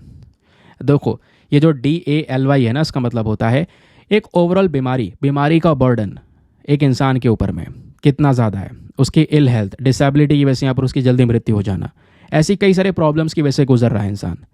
फिर उसके बाद बताया यह भी जा रहा है इसी मेंटल हेल्थ के बुरी कंडीशंस की वजह से 2012 से 30 के बीच में हमारे देश को जो इकोनॉमिक लॉस होने वाला है वो होगा $1.03 ट्रिलियन के आसपास। 2017 में अगर हम देखेंगे जो एस्टिमेशन, जो बर्डन है मेंटल हेल्थ प्रॉब्लम्स का इंडिया में, अगर आप देखेंगे बर्डन इसका, ये बर्डन इतना ज़्यादा है कि कहीं ना कहीं 197.3 मिलियन के आसपास जो लोग हैं इनको एक अच्छी हेल्थ कंडीशन की ज़रूरत है, एक अच्छे मेंटल हेल्थ कंडीशन की आवश्यकता है। ये बात यहाँ पे बोली जा रही है। इसमें दोस्तों 45.7 मिलियन ऐसे लोग हैं जो डिप्रेसिव डिसऑर्डर से गुजर रहे हैं, 44.9 मिलियन ऐसे लोग हैं जिनको एंजाइटी डिसऑर्डर्स हैं। ये स्थिति है आज के समय पर मेंटल हेल्थ कंडीशंस को लेकर, कोई मजाक नहीं है। करंट समय पर मेंटल हेल्थ वाकई में एक बहुत बड़ा चैलेंज है, और ये प्रॉब्लम्स 2019 में जब कोविड-19 पैंडेमिक शुरू हुआ उसके बाद एक सीरियस प्रॉब्लम ये बनती हुई नजर आ गई। और आज के समय पर दोस्तों मेंटल हेल्थ प्रॉब्लम किसी इंसान, ऐसा नहीं है किसी बड़े इंसान के ज़िंदगी में ही है, हमारे स्कूल्स के अंदर जो स्टूडेंट्स हैं उन पर भी इसका बहुत बड़ा दबाव है। अब दोस्तों यहाँ पर एक सेक्शन कवर किया गया है, राइटर बोलते हैं करंट स्टेटस अगर आप मेंटल हेल्थ का देखेंगे स्कूल्स के अंदर में तो वो क्या है वो समझिए। हमारा जो नेशनल मेंटल हेल्थ सर्वे है जिसको 2015-16 के बीच में कंडक्ट किया गया, इसके अकॉर्डिंग अगर हम डिस्कशन करते हैं तो मेंटल डिसऑर्डर का जो ये प्रेवलेंस है स्पेशली सबसे ज़्यादा उन बच्चों में देखने को मिला जिनकी उम्र 13 से 17 साल के बीच में है। और दोस्तों ये जो प्रॉब्लम है दोनों ही जेंडर, चाहे वो लड़का हो चाहे वो लड़की हो, दोनों की लाइफ में देखने को मिला। 26.8% यहाँ पे गर्ल्स हैं जिनकी उम्र यहाँ पे जो लीगल एज है 18, उससे कम उम्र में शादी कर दी गई, बाल विवाह हो गया है। 8% गर्ल्स ऐसी हैं जिनकी उम्र 15 से 19 है और जो ऑलरेडी यहाँ पे मदर हैं या फिर वो प्रेगनेंसी के स्टेज से गुजर रही हैं। ये बात हमारे नेशनल मेंटल हेल्थ सर्वे ने खुद मेंशन की है। ये सर्वे ये भी बोलता है 37% जो वेमेन है जिनकी उम्र 15 से 24 के आसपास है, उन्होंने फिजिकल, सेक्सुअल या इमोशनल वायलेंस फेस किया है अपने हस्बैंड या किसी और की वजह से, जबकि वो उम्र है स्कूल जाने की। ये देखिए यहाँ पर ये कुछ सिनेरियो डिस्कस किया गया ना। अब बात आती है यहाँ पर कुछ इंपॉर्टेंट चैलेंजेस की, हमारे सामने क्या क्या चुनौतियाँ हैं। मतलब जब गंभीर प्रॉब्लम है तो प्रॉब्लम्स क्या हैं कि भाई आज हम मेंटल हेल्थ प्रॉब्लम्स को ठीक नहीं कर पा रहे हैं, तो दोस्तों कई सारी चैलेंजेस हैं। सबसे पहला चैलेंज हमारे जो पेशेंट फेस कर रहे हैं वो क्या है, वो है ट्रीटमेंट डिसकंटिन्यूएशन। बहुत सारे आप देख पाएंगे कई बार क्या होता है, ट्रीटमेंट में बहुत सारी चीज़ें होती हैं, जैसे काउंसलिंग वगैरह होती है ना। काउंसलिंग करके एक इंसान के मेंटल हेल्थ प्रॉब्लम्स को अच्छे से देखा जाता है, परखा जाता है, उसको समझाया जाता है हर एक चीज़। लेकिन दोस्तों काउंसलिंग में समय बहुत लग जाता है, 1 साल का समय लगेगा, तो बीच में ही लोग यहाँ पे परेशान हो जाते हैं, छोड़ देते हैं। ये एक पहला चैलेंज है। दूसरा चैलेंज है इनएडिक्वेट रिसोर्स, वेरी वेरी इंपॉर्टेंट। ये आपने कहीं पे भी अगर मेंटल हेल्थ को लेकर चीज़ आ रही तो ये लिखना ही है। इनएडिक्वेट रिसोर्स में क्या है दोस्तों, हमारे देश में आज के समय पर जैसे हॉस्पिटल बेड्स की बात करेंगे तो इंडिया में टोटल 1.43 हॉस्पिटल बेड्स अवेलेबल हैं फॉर दी 1 लाख पॉपुलेशन। मतलब अगर मान लो 1 लाख लोग हैं जो किसी अपने मेंटल हेल्थ डिसऑर्डर से गुजर रहे हैं, उसके मरीज हैं, उसके पेशेंट हैं, तो हर 1 लाख के लिए केवल और केवल हॉस्पिटल में 1.43 बेड्स अवेलेबल हैं।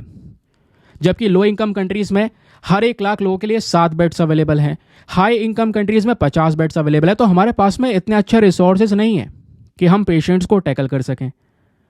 दूसरा यहाँ पे डॉक्टर्स का शॉर्टेज हो गया। वर्ल्ड हेल्थ ऑर्गेनाइजेशन के खुद के एस्टिमेट हैं, 2017 का डेटा है जो कि ये बोलता है कि भारत में हर 1 लाख, मतलब आप इमेजिन कीजिए जो हर 1 लाख लोगों को अगर ज़रूरत है साइकाइट्रिस्ट की मेंटल हेल्थ प्रॉब्लम से गुजरने सही करने के लिए, तो यहाँ पे पर लाख के ऊपर में रिक्वायरमेंट है, कम से कम 1 लाख लोगों के लिए 3 साइकाइट्रिस्ट होने चाहिए देश में। लेकिन आज के समय पर इंडिया के पास में हर 1 लाख लोगों के लिए केवल और केवल 0.15 साइकोलॉजिस्ट आपको देखने को मिलेंगे, इवन एक भी पूरा नहीं है। फिर सबसे बड़ी प्रॉब्लम क्या है, अगर डॉक्टर्स हैं तो उनको प्रॉपर ट्रेनिंग दी गई है। मेंटल इलनेस एक बड़ा प्रॉब्लम है, इसके लिए यहाँ पर जो डॉक्टर्स हैं प्रॉपर ट्रेंड डॉक्टर्स होने चाहिए, बट डॉक्टर्स के पास में कोई प्रॉपर ट्रेनिंग नहीं है, ये भी एक बहुत बड़ा इशू हमको देखने को मिलेगा। फिर एक बहुत बड़ी समस्या है यहाँ पर यह है कि जो हमारे प्राइमरी हेल्थ केयर्स हैं वहाँ पे रिसोर्सेज अवेलेबल नहीं है। प्राइमरी हेल्थ केयर्स यहाँ पे इरेगुलर बेसिस पे काम कर रहे हैं, दवाई की प्रॉपर सप्लाई नहीं है, जहाँ पे लोगों का हम रिहैबिलिट कर सकें, उनको सुधार सकें, वेलबींग सर्विस प्रोवाइड करवा सकें, ऐसे फैसिलिटीज़ की बहुत ज़्यादा कमियाँ हैं। फिर उसके बाद एक सबसे बड़ा चैलेंज आता है हमारा एडमिनिस्ट्रेटिव शॉर्टफॉल, वेरी इंपॉर्टेंट। अब ये क्या मैटर है दोस्तों, इसको समझिए। यहाँ पे बोला जा रहा है कि जो फंड्स वगैरह अनाउंस किए जाते हैं, पैसा खर्च करने के लिए दिया जाता है कि हाँ भाई मेंटल हेल्थ को लेकर प्रोग्राम्स चलाइए, वो पैसा अंडर यूटिलाइज है। फॉर एग्जाम्पल यहाँ पे बोला गया 2015 से 2020 के बीच में 40% से भी कम जो फंड्स अलोकेट करे गए थे, नहीं ऑलरेडी जो पैसा दिया गया था उससे बहुत ज़्यादा कम पैसा खर्चा जा रहा है। तो ये एक बड़ा दिक्कत यहाँ पे हमारे सामने है। फिर है रीजनल डिस्पैरिटी, प्रॉपर रिसोर्सेज ना होने की वजह से हमारे रूरल एरियाज़ या जितने भी रिमोट एरियाज़ हैं, यहाँ पे साइकोलॉजिकल हेल्थ प्रोफेशनल्स को काफ़ी सारी प्रॉब्लम्स फेस करनी पड़ती है, रेगुलर बेसिस पे वो वर्क नहीं कर पाते। नाउ अब एट द लास्ट राइटर हमारे सोल्यूशन देते हैं कि हमें क्या करना चाहिए, क्योंकि हमने सब कुछ डिस्कस कर लिया, दिक्कत क्या है, किस लेवल पर है, चैलेंजेस क्या है। अब लास्ट में सोल्यूशन भी तो पता होना चाहिए ना एक अच्छा आंसर लिखने के लिए। जब बात आती है सोल्यूशन की, तो दोस्तों यहाँ पे पहला उपाय है कि हमें मेंटल हेल्थ केयर इंफ्रास्ट्रक्चर को इम्प्रूव करना होगा। भाई ज़्यादा हेल्थ क्लिनिक्स बनाने होंगे, ज़्यादा फैसिलिटीज़ प्रोवाइड करवानी होगी गांव वाले क्षेत्रों में, ऐसे एरिया में जहाँ पे ये फैसिलिटीज़ नहीं हैं। ज़्यादा मेंटल हेल्थ प्रोफेशनल्स हमें रिक्रूट करने होंगे, साइकाइट्रिस्ट, साइकोलॉजिस्ट, काउंसलर्स, इनको यहाँ पे अपॉइंट करना होगा। टेलीमेडिसिन जैसा कॉन्सेप्ट होता है उसको ज़्यादा से ज़्यादा प्रमोट करना होगा। Online mental health service provide करवा सकते हैं आप गांव वाले क्षेत्रों में जहाँ पे प्रॉपर फैसिलिटीज़ नहीं पहुँचा पा रहे हैं। दूसरा, हमें अपनी जो प्राइमरी हेल्थ केयर सेंटर्स है उसको और ज़्यादा एक्सपैंड करना होगा। हमें ज़रूरत है जो मेंटल हेल्थ सर्विसेज है दोस्तों इसको मजबूत किया जा सके, प्राइमरी हेल्थ केयर सिस्टम के साथ में जोड़ सकें, प्रॉपर ट्रेनिंग प्रोवाइड करवा सकें डॉक्टर्स को। मेंटल हेल्थ का जो पूरा मामला है इसको एजुकेशन में जोड़ा जाए, इसके बारे में अवेयरनेस फैलाई जाए। कोई बच्चा स्कूल में है, ऐसी प्रॉब्लम्स में है, उसको सुना जाए अच्छे से, शुरू से ही यहाँ पर वो हर एक चीज़ को समझेगा तो चीज़ें इंप्रूव होंगी। मेंटल हेल्थ इंश्योरेंस कवरेज शुरू करना होगा। हमें ज़रूरत है जो मेंटल हेल्थ कवरेज है, स्पेशली इंश्योरेंस पॉलिसीज जो जीवन बीमा है स्पेशली उसके अंदर में इसको कवर किया जाए, ताकि इसका ट्रीटमेंट अफोर्डेबल हो सके, लोग आराम से ट्रीटमेंट ले सकें। तो ये इसके कुछ सोल्यूशंस हो सकते हैं। फिर एक और सवाल यहाँ पे दूसरे वाले आर्टिकल में राइटर ने उठाया है। वो आर्टिकल में राइटर ने ये बोला है, क्या आपको लगता है कि सोशल मीडिया एक कारण है आज के समय पर बढ़ते हुए मेंटल हेल्थ इश्यूज़ का? मैं आपसे पूछना चाहता हूँ, आपको लगता है कि हाँ सोशल मीडिया की वजह से मेंटल हेल्थ समस्याएं हो रही हैं? अगर लगता है तो बताओ क्या रीज़न होने चाहिए। अगर नहीं लगता है आपका तो रीज़न फिर क्या ही पूछूं। अगर लगता है, देखो रीज़न बहुत सारे हैं। हाँ सोशल मीडिया एक कारण हो सकता है। सबसे पहला कारण यहाँ पे राइटर मेंशन करता है वो है सोशल कंपैरिजन। आज सोशल मीडिया पे हो क्या रहा है, हम इसको देख रहे हैं, उसको देख रहे हैं और फिर एक दूसरे को कंपेयर कर रहे हैं, है ना। लाइफ को कंपेयर करने में लग जा रहे हैं और वही कंपैरिजन आपको एक लो फील करवा रहा है कि भाई यहाँ पे इसके मुकाबले में मैं ये नहीं हूँ, ये वो नहीं हूँ। बहुत कुछ हो आपको अपना पोटेंशियल खुद नहीं पता कि हाँ आप में क्या चीज़ है, बस खाली आप उसको निखार नहीं पा रहे हैं। तो एक कंपैरिजन हो गया। दूसरा साइबर बुलिंग, ये सबसे बड़ी प्रॉब्लम है आज दोस्तों। सोशल मीडिया प्लेटफॉर्म पे ऑनलाइन हैरेसमेंट हो रहा है, उसकी वजह से एंजाइटी, डिप्रेशन लोगों में हो रहा है। फिर यहाँ पे एक रहता है FOMO, fear of missing out. इसको लेकर यूपीएससी ने अब की बार मेंस में सवाल ही पूछा था, याद होगा। तो देखो यहाँ पे क्या है ना, हमारे सोशल मीडिया प्लेटफॉर्म जो हैं यहाँ पे अक्सर आपको सोशल इवेंट्स देखने को मिल जाते हैं, अचीवमेंट, एक्सपीरियंसेस, ये सब कुछ देखने को मिल रहा है। आप सोच रहे हो यार यहाँ पे मैं यहाँ पे कहीं रह ना जाऊँ पीछे, दुनिया आगे निकल रही है सोशल मीडिया प्लेटफॉर्म पे, ये सब एक्टिविटीज़ को अपना कर मैं ना अकेला रह जाऊँ, मैं इसका पार्ट नहीं बन पा रहा हूँ। तो ऐसे यहाँ पे लोगों को कई सारी चीज़ें जो हैं वो देखने को मिल जाती हैं। फिर है एडिक्शन एंड सोशल आइसोलेशन। जब आप ज़्यादा सोशल मीडिया का यूज़ करने लगते हैं तो उस सोशल मीडिया की लत लग जाती है और एक व्यक्ति फिर अकेला रहना और उसी सोशल मीडिया प्लेटफॉर्म पर स्क्रॉल करना पसंद करेगा, जिसकी वजह से सोशल आइसोलेशन हो जाएगा, है ना। जो रियल इंटरेक्शन होना चाहिए था वो नहीं हो पाएगा। अब वो केवल यहाँ पर ऑनलाइन वाला गेम खेल रहा है और कुछ भी यहाँ पर उसके साथ में नहीं हो रहा। समझ गए। आई होप आपको यहाँ पे क्लैरिटी मिल चुकी है। दोनों ही आर्टिकल के प्रॉपर नोट्स के साथ में डिस्कशन किया है, ठीक है। ये हो गया हमारा एडिटोरियल भी समाप्त, article with proper note making. चलिए अब आते हैं हम लोग अपने एक क्वेश्चन के ऊपर में। इसका आंसर आपको देना है। हाँ, थोड़ा सा हटके है, जो अभी हमने डिस्कशन किया है उससे बिल्कुल अलग है, लेकिन मैं चाहता हूँ आप इसके ऊपर उत्तर लिखिए। एक 2023 में यूपीएससी ने मेंस में ये सवाल पूछा है, यानी लास्ट ईयर का ही क्वेश्चन है। इसको अटेम्प्ट कर रहे होंगे, मतलब आप प्रीवियस ईयर क्वेश्चन का आंसर दे रहे होंगे। क्वेश्चन क्या है? Why suicide among young women is increasing in Indian society. हमारे भारतीय समाज के अंदर में जो यंग वेमेन है, इनके बीच में जो सुसाइड है ये इंक्रीज क्यों हो रही है, क्यों बढ़ रही है, इसके पीछे का रीज़न क्या है? एक बार हिंदी में रेट कर देता हूँ। भारतीय समाज में युवा महिलाओं में आत्महत्या क्यों बढ़ रही है? 250 शब्दों में उत्तर दीजिए, 15 मार्क्स का क्वेश्चन है। और आंसर लिखने के बाद में कहाँ पे सबमिट करना है? टेलीग्राम पर जाना, वहाँ पे जाके सर्च बॉक्स में लिखना दीपक यादव एजुकेशन मेंस ग्रुप। जैसे आप फुल फॉर्म लिखोगे मेरा टेलीग्राम चैनल मिलेगा, जहाँ पे ऑलरेडी 80,000 से ज़्यादा लोग जुड़ चुके हैं। आप भी जुड़कर अपने आंसर्स को लिखकर वहाँ पे सबमिट कर सकते हैं। सबमिट करने के साथ साथ एक छोटा सा काम और करना है, एटलीस्ट सभी लोग को 2-2 आंसर्स रिव्यू करने हैं। जब आप सभी लोग 2-2 आंसर्स को रिव्यू करोगे, बहुत सारे फायदे होंगे आपको भी और सामने वाले को भी। आपको कुछ इंपॉर्टेंट पॉइंट्स मिलेंगे जो आप अपने नोट्स में इंक्लूड कर सकते हैं। सामने वाले के आंसर में अगर कोई मिस्टेक होती है तो आप उनको बता सकते हैं कि यहाँ पर इंप्रूवमेंट की आवश्यकता है। इस प्रकार से कोऑपरेटिव वे में वो पूरा का पूरा ग्रुप काम कर रहा है, ठीक है। चलिए अगले न्यूज़ आर्टिकल पर आते हैं। अगला आर्टिकल बहुत काम का है, specially GS paper number 3 defence and security के पॉइंट ऑफ व्यू से। यह है दोस्तों हमारा आर्टिकल। क्या बात करता है? यहाँ पे बात हो रही है सीसीएस। सीसीएस का फुल फॉर्म है कैबिनेट कमिटी ऑन सिक्योरिटी। भाई इन्होंने यहाँ पर एक डील को क्लियरेंस दे दिया है, और उस डील में यह है कि हम अमेरिका से 31 MQ-9B ड्रोन्स को परचेज करेंगे और कुछ सबमरीन अपने लिए बनाने वाले हैं। 2 चीज़ों को यहाँ पर यह अप्रूवल मिला है, ठीक है। अगर वहाँ पे आपको आर्टिकल क्लियरली नहीं दिखाई पड़ रहा है तो आइए यहाँ पे हम आर्टिकल को देखकर सही से समझते हैं। हम अभी इस वाले आर्टिकल की बात कर रहे हैं, फिर अपने इस वाले न्यूज़ आर्टिकल पर भी आएंगे।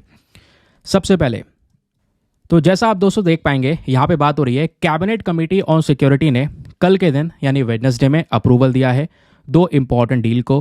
पहली डील यहाँ पर यह है कि 31 जो MQ-9B high altitude long endurance वाले ड्रोन हैं, यानी कि हमारे अनमैन्ड एरियल व्हीकल जो कि यूएसए से परचेज किए जा रहे हैं, इसके परचेज को अप्रूवल दे दिया है। और दूसरा यहाँ पे जो इंपॉर्टेंट चीज़ है वो किसको अप्रूवल मिला है? दूसरा अप्रूवल ये है दोस्तों, जो हम अपने देश में खुद से 2 न्यूक्लियर अटैक सबमरीन्स को बनाने वाले हैं। कितने? 2 न्यूक्लियर अटैक सबमरीन्स को बनाया जाएगा। तो ये 2 इंपॉर्टेंट डील को अप्रूवल मिला है। ये बात क्लियर हो गया। अब जो यहाँ पे हमारे पास में MQ-9B रीपर ड्रोन आने वाले हैं, ये हमारी तीनों सर्विस इस्तेमाल करेंगी, यानी हमारी आर्मी, एयरफोर्स, नेवी, तीनों को यहाँ पर ये ड्रोन्स दिए जाएंगे। नाउ उसके बाद यहाँ पे ये भी बोला जा रहा है कि इससे पहले अभी जुलाई के अंत में हमने डिस्कशन भी किया था, हमारा जो डिफेंस एक्विजिशन काउंसिल है, इंपॉर्टेंट बॉडी जिसको हमारे डिफेंस मिनिस्टर जैसे राजनाथ सिंह जी यहाँ पर इसको आज के समय पर चेयर करते हैं, डिफेंस एक्विजिशन काउंसिल ने भी यहाँ पर MQ-9B रीपर ड्रोन से संबंधित जितना भी मामला है इसको अप्रूवल दे दिया है। तो इस डील में हम 31 MQ-9B रीपर ड्रोन, उसके अलावा 15 सी गार्जियंस अपने इंडियन नेवी के लिए, 16 स्काई गार्जियंस और 8 हमारे इंडियन आर्मी के लिए और 8 हमारे एयरफोर्स के लिए यहाँ पे तैनात करने वाले हैं। इसमें जो खर्चा आएगा वो लगभग $3.99 बिलियन आने वाला है, जहाँ पे यूएसए हमारी मदद कर रहा है इस ड्रोन को हमारे नेवी का हिस्सा बनाने के लिए। उसके बाद भारत के पास में, जैसे मैंने बोला, ऑलरेडी हमारा खुद का बनाया हुआ एक न्यूक्लियर सबमरीन है। अभी थोड़े दिनों पहले की खबर है कि इंडिया को दोस्तों हमारा दूसरा न्यूक्लियर सबमरीन मिल चुका है, जिसका नाम है INS अरिहंत। पता है ना आपको इसके बारे में? तो INS अरिहंत ऑलरेडी यहाँ पर हमारा दूसरा सबमरीन है, जिसकी हमारे कमीशन में शुरू हो चुका है। इससे पहले INS अरिहंत। तो आज भारत के पास में 2 न्यूक्लियर सबमरीन्स देखने को मिलेगा। अब न्यूक्लियर अटैक सबमरीन एक और लाने की यहाँ पे बात की जा रही है। 2 इंपॉर्टेंट सबमरीन्स लाने के यहाँ पे बारे में डिस्कशन हो रहा है। जैसे अभी हमने यहाँ पर बात की थी कि 2 न्यूक्लियर सबमरीन जो हैं वो अभी न्यूक्लियर अटैक कर सकें, ऐसी पनडुब्बियों को लाने के लेकर ये जो डील है उसको क्लियरेंस मिल चुका है। और ये डील को क्लियरेंस किसने दिया है? कैबिनेट कमिटी ऑन सिक्योरिटी ने, ठीक है, कैबिनेट कमिटी ऑन सिक्योरिटी, बस खाली इसका यही नाम है, तो ध्यान रखिएगा। ये आर्टिकल था, जूम करके मैंने आपको अच्छे से पढ़ा दिया। अब चलिए आगे की बात समझिए। ये जो पर्टिकुलर कैबिनेट कमेटी है जिसके हम डिस्कशन कर रहे हैं, ये होती क्या है? इंडिया की इंपॉर्टेंट कमिटीज़ होती हैं जिनका काम होता है इफेक्टिव गवर्नेंस को मेंटेन करना। अब ये तो केवल कैबिनेट कमेटी है। हमें बात करना होगा कैबिनेट कमेटी ऑन सिक्योरिटी के बारे में, क्योंकि जब बात करते हैं कैबिनेट कमेटी की तो हमारे पास में 8 इंपॉर्टेंट कमिटीज आती हैं। दोस्तों ध्यान रखिए, पॉलिटी का कॉन्सेप्ट है ये। तो 8 कमिटीज में जैसे पहली है appointment committee of the cabinet, दूसरी है कैबिनेट कमेटी ऑन अकोमोडेशन, तीसरी है cabinet committee on economic affairs, चौथा है cabinet committee on parliamentary affairs, पांचवा है cabinet committee on political affairs, छठा है कैबिनेट कमेटी ऑन सिक्योरिटी, सातवां है cabinet committee on investment and growth, आठवां है cabinet committee on employment and skill development. हम किसकी बात कर रहे हैं अभी? कैबिनेट कमेटी ऑन सिक्योरिटी के बारे में डिस्कशन कर रहे हैं। समझ गए? अभी इसी कमेटी ने MQ-9B रीपर ड्रोन, ये है वो ड्रोन दोस्तों जिसको यहाँ पे उड़ाया जा सकता है। इस ड्रोन के अपने आप में स्पेशल फीचर हैं, ध्यान रखिए। इसका जो टोटल टेक ऑफ वेट है वो है 5670 kgs के आसपास, है ना। उसके अलावा नीचे से हम कंट्रोल कर सकते हैं, एज अ ड्रोन का काम करेगा। कहीं पर अटैक करना है तो वो सारे काम ये आराम से कर सकेगा। इसमें कुछ हथियार लगाए गए हैं, लेजर गाइडेड वेपन है, एंटी टैंक मिसाइल है, एंटी शिप मिसाइल है। दुश्मन के जहाज को उड़ाना हो, दुश्मन के टैंकरों को खत्म करना हो, तो उन सबको खत्म करने की क्षमता इस हमारे MQ-9B रीपर ड्रोन के अंदर में प्रेजेंट है। ध्यान रखिएगा इसको। बाकी कुछ और डिटेल्स लेना चाहेंगे तो ये चीज़ आप लिख सकते हैं। MQ-9B reaper drones India purchase कर रहा है USA से, और इसको 2 स्टेट्स में हम प्लेस करने वाले हैं। और जैसे मैंने आपको इसके बारे में कुछ बेसिक फीचर्स ऑलरेडी बता ही दिए हैं, है ना। और ध्यान रखिए, जो अमेरिका है दोस्तों, वो इन ड्रोन का इस्तेमाल करता है निगरानी रखने के लिए, इंटेलिजेंस के लिए। और इस MQ-9B रीपर ड्रोन के 2 वेरिएंट्स, एक स्काई गार्जन और सी गार्जन, जिसके बारे में अभी हमने आर्टिकल में डिस्कस ऑलरेडी किया था, है ना। ये हमारा न्यूज़ आर्टिकल था, इसमें हमने अभी डिस्कस किया था ना स्काई गार्जन सी गार्जन के बारे में। ये आप देख पाएंगे, जो ये एक ड्रोन्स परचेज किए जा रहे हैं, इसमें 16 स्काई गार्जन होने वाले हैं, 8 हमारे आर्मी और एयरफोर्स को दिए जाएंगे, बाकी 15 हमारे इंडियन नेवी को दिए जाने वाले हैं सी गार्जन्स। तो सी गार्जन्स भी परचेस करेंगे और स्काई गार्जन भी परचेस करेंगे। ये हमारे पास में दोनों के दोनों जो वेरिएंट्स है उसको हम आज के समय पर परचेस करने वाले हैं। क्लियर हो गया? फीचर्स मैं ऑलरेडी आपको बता चुका हूं। सबसे अच्छी बात यह है, ये ड्रोन दोस्तों 40,000 की फीट की ऊंचाई तक उड़ सकता है। टॉप स्पीड इसकी जो है 442 किलोमीटर पर आवर, यानी 442 किलोमीटर प्रति घंटा। बहुत ज़्यादा स्पीड यहाँ पे देखने को मिलेगी। मैक्सिमम एंड्योरेंस 40 घंटे तक यहाँ पर ये उड़ सकता है, लगातार निगरानी रख सकता है।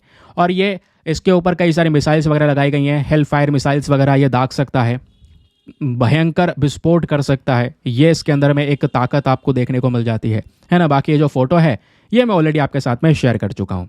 नाउ इसी आर्टिकल में दोस्तों हमने थोड़ा सा डिफेंस एक्विजिशन काउंसिल के बारे में पढ़ा था। आई होप आपको याद आ रहा होगा। क्या है डिफेंस एक्विजिशन काउंसिल? एक अपने आप में हाईएस्ट डिसीजन मेकिंग बॉडी है, जिसका मेन काम होता है कि अगर हमारे जो सर्विसेज हैं, आर्मी, नेवी, एयरफोर्स या इंडियन कोस्ट गार्ड के लिए कोई हथियार वगैरह परचेज करना है, कोई नई पॉलिसीज़ वगैरह डिसाइड करनी है, तो वो सब डिसीजन का काम हमारा डिफेंस एक्विजिशन काउंसिल करता है। और ध्यान रखिए, जो डिफेंस एक्विजिशन काउंसिल है इसके एक चेयरमैन होते हैं, और वो चेयरमैन हमेशा हमारे रक्षा मंत्री होंगे, और जैसे आज के समय पर राजनाथ सिंह जी हैं। डिफेंस एक्विजिशन काउंसिल नाम की जो बॉडी है, इसको बनाया गया था एक रिकमेंडेशन के बेसिस पे। जब 1999 में कारगिल वॉर हुआ, उसके बाद 2001 के अंदर में एक रिकमेंडेशन के बेसिस पे डिफेंस एक्विजिशन काउंसिल को फॉर्म किया गया। ठीक है, तो ये हो गया हमारा न्यूज़ आर्टिकल भी खत्म। हमने कैबिनेट कमेटी सिक्योरिटी, अच्छा एक चीज़ रह गई है यार, बहुत ज़्यादा काम की चीज़ रह गई है। अभी तक हमने ना कैबिनेट कमेटी ऑन सिक्योरिटी के बारे में डिस्कशन नहीं किया, क्योंकि अहम बॉडी तो यही है ना। जो 2 डील्स हुई हैं, उन दोनों डील्स को अप्रूवल देने वाली बॉडी तो CCS ही है। आइए डिस्कस करते हैं पॉलिटी का इंपॉर्टेंट कॉन्सेप्ट। ये जो कमेटी है दोस्तों, इसको कौन हेड करता है? हमारे प्रधानमंत्री हेड करते हैं। ये कमेटी का मेन काम क्या है? जब भी बात आएगी देश के सुरक्षा के ऊपर में या नेशनल सिक्योरिटी बॉडीज के ऊपर में, तो उसको लेकर डिस्कशन, डिबेट्स, ये सारा काम दोस्तों हमारे कैबिनेट कमेटी ऑन सिक्योरिटी का होता है। समझ गए? हमारी डिफेंस पॉलिसी को लेकर कोई इंपॉर्टेंट डिसीजन लेना है, डिफेंस को लेकर कोई खर्चा करना है, देश की सिक्योरिटी की कोई मैटर को लेकर डिसीजन लेना है, तो वो सब कैबिनेट कमेटी ऑन सिक्योरिटी करता है। अब क्योंकि यहाँ पर एक कमेटी है तो कुछ मेंबर्स होंगे इसमें। तो कौन कौन होता है इसका मेंबर? पहले हमारे प्राइम मिनिस्टर ऑफ इंडिया हैं, दूसरे होंगे हमारे यूनियन मिनिस्टर ऑफ डिफेंस, तीसरे होंगे हमारे union minister of home affairs, चौथे होंगे union minister of finance and corporate affair, और चौथे होंगे union minister of external affair. तो दोस्तों यहाँ पे ध्यान रखिएगा, ये 5 मेंबर्स होते हैं हमारे कैबिनेट कमेटी ऑन सिक्योरिटी के अंदर में। नाउ अगर आपसे पूछा जाए कैबिनेट कमेटी ऑन सिक्योरिटी के फंक्शंस क्या होते हैं, तो ये ऑलरेडी हम डिस्कस कर चुके हैं कि ये पर्टिकुलर बॉडी डील करती है उन सभी मुद्दों से या उन सभी इश्यूज से जो कि हमारे देश के डिफेंस एंड सिक्योरिटी से रिलेटेड होते हैं। Cabinet committee on security discuss करती है अलग अलग इनिशिएटिव जहां पे हमारे देश की सिक्योरिटी को बढ़ाने की बात हो रही होती है। ये कमेटी डिस्कस करती है पॉलिटिकल इश्यूज़ को, वो सब पॉलिटिकल इश्यूज़ जहां पे हमारे देश के सिक्योरिटी के ऊपर में सीधा इम्पैक्ट पड़ता है। कहीं पर कोई खर्चा करना है, एक्सपेंडिचर्स करना है, तो वो सारा काम हमारा कैबिनेट कमेटी ऑन सिक्योरिटी का देखने को मिल जाता है। समझ गए? क्लियर हो गया? आगे आते हैं नेक्स्ट न्यूज़ आर्टिकल की तरफ। अब दोस्तों आज के अखबार का एक और बहुत ही ज़्यादा काम का आर्टिकल है जहाँ पे बात हो रहा है जो पीएम मोदी हैं वो एक बायलैटरल टॉक करने वाले हैं हमारे आसियान के लीडर्स के साथ में। अब मैटर क्या है, आइए थोड़ा विस्तार से और थोड़ा सा आर्टिकल को जूम करके समझते हैं ताकि आपको बढ़िया तरीके से, मज़ेदार तरीके से समझ में आए। तो दोस्तों ये है हमारा वो न्यूज़ आर्टिकल जिसकी हम बात कर रहे हैं, है ना। और जूम कर लें क्या? सही है यार, हो जाएगा काम। तो चलिए, अब यहाँ पे क्या हुआ है, हमारे प्राइम मिनिस्टर नरेंद्र मोदी जी ये लाओस नाम का जो देश है, लाओस भी दोस्तों एक आसियान कंट्री है, उसको विजिट करने वाले हैं थर्सडे में। तो थर्सडे आज है, आज ये जाएंगे, कल भी रहने वाले हैं। क्यों जाने वाले हैं? क्योंकि आसियान और इंडिया का बीच का समिट होने वाला है। ये 19वां समिट होगा, ध्यान रखिए। सॉरी, ये 21वां आसियान इंडिया और 19वां ईस्ट एशिया समिट होने वाला है। ठीक है, अब इस समिट के अंदर में डिस्कशन किया जाएगा कि कैसे हम ये यानी कि आसियान के टोटल 10 देश मिलकर म्यांमार में शांति बना सकते हैं, क्योंकि म्यांमार भी आसियान का हिस्सा है। अब म्यांमार में आपको पता है यार, ये देश लंबे समय से सफ़र कर रहा है क्योंकि यहाँ पे मिलिट्री रूल चल रहा है, डेमोक्रेसी वगैरह कुछ भी नहीं है। तो उसको अंदर कैसे शांति बनाई जा सकती है, उसको लेकर यह डिस्कशन होगा। इंडिया आज के समय पर अपना जो एक्ट ईस्ट पॉलिसी है, जहाँ पे हम इन ईस्टर्न कंट्रीज, स्पेशली इन्हीं कंट्रीज आसियान के देशों के साथ में रिलेशंस को मेंटेन करने की बात कर रहे हैं, उस पॉलिसी को 10 साल हो रहे हैं। पीएम मोदी यहाँ पर ये बोल रहे हैं कि देखिए आसियान इंडिया समिट हमारे लिए बहुत ज़्यादा ज़रूरी है क्योंकि भारत इन आसियान कंट्रीज़ को हर एक सेक्टर में सपोर्ट करता हुआ नजर आया है। और ये आसियान कंट्रीज़ और भारत दोनों ही मिलकर यहाँ पर एक चीज़ से परेशान है, वो है चाइना। तो फिलीपींस और चाइना अभी आपस में भिड़े हैं, आपको पता है, साउथ चाइना सी में। तो उसको लेकर भी कुछ डिस्कशंस इसी पर्टिकुलर समिट के अंदर में होने वाले हैं। तो ये अभी समिट शुरू होगा यार, अभी कुछ हुआ नहीं है, आज शुरू होगा, कल रहने वाला है। जो भी इंपॉर्टेंट अपडेट्स होंगे, जो भी हेडलाइंस पब्लिश होंगी, वो सब कुछ हम लोग यहाँ पर पढ़ेंगे अच्छे से। लेकिन बस एक बात ध्यान रखिए। क्या ध्यान रखना है कि भाई यहाँ पर ये जो आसियान और इंडिया का समिट है हमारा, ये जो समिट है, ध्यान रखना, इसमें जो आसियान के मेंबर्स हैं वो कौन कौन से हैं। टोटल आपको 10 देश देखने को मिल जाते हैं आसियान के। और वो 10 देश कौन कौन से हैं, आपके स्क्रीन पर ये सभी कंट्रीज देखने को मिल जाएंगी। ये म्यांमार है, म्यांमार के बगल से आप देख पाओगे, तो यहाँ पर इंडिया को सपोज कर लो, म्यांमार से बाउंड्री को टच करता है ना भारत। तो इधर म्यांमार हो गया, लाओस हो गया, Vietnam, Cambodia, Malaysia, Singapore, Indonesia, Brunei, Philippines, ये सब देश हैं। टोटल 10 देश आपको देखने को मिल जाएंगे आसियान के अंदर में। अब क्वेश्चन ये है, इन 10 देशों के नाम ध्यान रखने हैं क्या? जी बिल्कुल ध्यान रखने हैं। ध्यान रखने की कोई ट्रिक है? हाँ है। तो इन 10 देशों को दोस्तों इस तरीके से आप ध्यान में रख सकते हैं। एक शॉर्ट ट्रिक है, टीवी क्लिप ऑफ एमबीबीएस करके। टीवी क्लिप ऑफ एमबीबीएस मतलब टी से थाईलैंड, वी से वियतनाम, सी से कंबोडिया, एल से लाओस, आई से इंडोनेशिया, पी से फिलीपींस और एमबीबीएस, एम से मलेशिया, बी से बर्मा, बर्मा मतलब म्यांमार, फिर दूसरे बी से ब्रुनेई हो गया और ऐसे सिंगापुर हो गया। तो टीवी क्लिप ऑफ एमबीबीएस करके यहाँ पर इन 10 देशों के नाम आप सभी लोग ध्यान में रख सकते हैं। और लाओस की लोकेशन देख लेना, लाओस यहीं पे ही है, एक छोटा सा देश ये आपको देखने को मिलेगा जो कि बॉर्डर को शेयर करता है वियतनाम के साथ में, कैम्बोडिया के साथ में, थाईलैंड के साथ में, म्यांमार के साथ में। तो आसपास के इसके ये देश देखने को मिलेगा क्योंकि ये जो पर्टिकुलर मीटिंग है ये हमारे लाओस में ही चलने वाली है। ठीक है, तो एग्जाम के लिए लाओस इंपॉर्टेंट होने वाला है। चलिए अब आगे आते हैं अगले न्यूज़ आर्टिकल की तरफ। अब एग्जाम के लिए कुछ ज़्यादा खास तो नहीं है, हाँ, लेकिन नोबेल प्राइज़ के बारे में कुछ बेसिक फैक्ट्स पूछे जा सकते हैं। ये जो 3 व्यक्ति आपको दिख रहे हैं, लेफ्ट साइड से देखना शुरू करेंगे तो यहाँ पर हैं, ये हैं डेविड बेकर, दूसरे हैं जॉन जंपर और तीसरे हैं डेमिस हैसबिस। ये तीनों व्यक्तियों को नोबेल प्राइज़ मिला है केमिस्ट्री वाले रीजन में। ठीक है, आपको पता है नोबेल प्राइज जो पीस प्राइज़ है हम 6 अलग अलग सेक्टर्स में देते हैं। तो मेडिसिन का हो चुका है अनाउंस, माइक्रो आरएनए के लिए हमने डिस्कशन कर लिया है, और फिजिक्स का भी हो चुका है अनाउंस। फिजिक्स का ये प्राइज़ दिया गया है प्रोफेसर जॉन हॉपफील्ड को और प्रोफेसर जॉफरी हिंटन को। ये ध्यान रखिएगा, एआई के रीजन में ये दिया गया है। उसके अलावा अब दोस्तों केमिस्ट्री के रीजन में स्पेशली कुछ टूल्स जिससे प्रोटीन को डिज़ाइन किया जा सकता है, उसके लिए इन तीनों व्यक्तियों को यहाँ पर यह अवार्ड दिया गया है। तो इन तीनों के नाम ध्यान रखिएगा वनडे एग्जामिनेशन के लिए। और फिजिक्स में इन दोनों के नाम ध्यान रखिएगा वनडे एग्जामिनेशन के लिए। मेडिसिन वाले सेक्टर में मैं आपको बता ही चुका हूँ। लेकिन अगर यहाँ पे कोई डिटेल से क्वेश्चन बन जाता है यूपीएससी में, तो उसके लिए आपको नोबेल प्राइज़ के बारे में बेसिक फैक्ट्स पता होने चाहिए। जैसे ये जो नोबेल प्राइज़ है इसको किसने एस्टेब्लिश किया है, तो एल्फ्रेड नोबल नाम के एक व्यक्ति हैं जो कि आपको यहाँ पर ही दिखाई पड़ रहे होंगे, डायनामाइट के इन्वेंटर हैं। इन्होंने यहाँ पर इस नोबेल प्राइज़ को एस्टेब्लिश किया है। देखिए, जब बात आती है नोबेल प्राइज़ की तो सबसे पहली बार ये अवार्ड दिया गया था 1901 में, और इन्हीं के मेमोरी में यहाँ पर ये प्राइज़ दिया जाता है। जैसे मैंने आपको स्टार्टिंग बताया, 6 अलग अलग कैटेगरीज में प्राइज़ को देते हैं: फिजिक्स, केमिस्ट्री, फिजियोलॉजी और medicine, literature, peace and economic science. तो फिजिक्स, केमिस्ट्री, फिजियोलॉजी इन तीनों सेक्टर्स में तो दिए जा चुके हैं। बचे हैं ये 3, आने वाले 3 दिनों में इनके बारे में पता चल जाएगा। कल हो सकता है लिटरेचर के बारे में पता चल जाए, फिर पीस और फिर इकोनॉमिक साइंस। समझ गए? तो इन 6 सेक्टर्स में ये अवार्ड दिए जाते हैं। प्राइज़ की जो सेरेमनी होती है, क्योंकि अनाउंसमेंट हो रहा है अभी, बस अनाउंसमेंट होता है अक्टूबर के महीने में, और प्राइज़ का डिस्ट्रीब्यूशन होता है हमारा दिसंबर के महीने में हर साल। ठीक है, तो दिसंबर में स्वीडन के अंदर एक जगह है स्टॉकहोम, वहाँ पे सेरेमनी होने वाली है, वहीं पे अवार्ड दिए जाने वाले हैं। और ध्यान रखिए, हमारे पीस प्राइज़ को छोड़ के, यानी जो पीस प्राइज़ दिया जाता है ये दिया जाता है नॉर्वे के अंदर ऑस्लो में, लेकिन पीस प्राइज़ को छोड़कर बाकी जितने भी प्राइजेस हैं हमारे बचे हुए वो दिए जाते हैं स्वीडन के अंदर स्टॉकहोम में। जो सेरेमनी चलती है वो सेम डे पे चलती है। इधर स्वीडन में ये 5 सेक्टर के अवार्ड दिए जा रहे होंगे, उधर नॉर्वे में पीस वाला अवार्ड दिया जा रहा होगा। और ध्यान रखना, जिसको भी अवार्ड मिलता है हर एक नोबेल लॉरेट को एक गोल्ड मेडल, डिप्लोमा और मॉनेटरी अवार्ड दिया जाता है। जो नोबेल प्राइज़ है एक इंसान की मृत्यु के बाद में नहीं मिलता है, यानी जिसको बोलते हैं पोस्टहुमसली, यानी कि आफ्टर डेथ यहाँ पर नहीं दिया जाता। एक नोबेल प्राइज़ 3 लोग आपस में शेयर कर सकते हैं। जो पहले इंडियन नोबेल लॉरेट थे, इंडियन नोबेल लॉरेट की, वो रवीन्द्रनाथ टैगोर जी थे। इनको लिटरेचर के सेक्टर में मिला 1913 में। और पहली इंडियन महिला नोबेल लॉरेट वो है मदर टेरेसा, इनको पीस वाले रीजन में मिलता है 1979 में। तो ये कुछ बेसिक चीज़ें हैं जिसको आप ध्यान में रख सकते हैं। वैसे मैं कुछ दिनों पहले ये बता ही चुका हूँ आपको जब मैंने मेडिसिन वाला डिस्कशन किया था। ठीक है, चलिए अब आते हैं हम लोग अपने जैसे मैं कल आपको पता है ना, लेक्चर पूरा कंप्लीट नहीं हो पाया था। रीज़न क्या था, कुछ क्वेश्चंस यहाँ पे हम डिस्कस कर रहे थे, वो क्वेश्चन रह गए थे, क्योंकि यार यूपीएस वगैरह हो चुका है पूरी तरह से डाउन, तो लाइट जाते ही कंप्यूटर हो गया ऑफ और वो वीडियो वहीं पर रुक गया। अच्छा ये हुआ कि वो वीडियो को, उस स्क्रीन रिकॉर्डिंग को रिकवर कर लिया गया। रिकवर ना होता तो बहुत दिक्कत हो जाती। तो एक्सपेक्टेड क्वेश्चन आपका टेस्ट है, ये परसों वाले आर्टिकल के बेसिस पर है, तो ये मैंने आपको दिखाया था, यहीं पे पहले ही क्वेश्चन लगाया था कि लाइट चली गई थी तो वीडियो रुक गया था। चलिए अब यहाँ पे वापस से देखते हैं।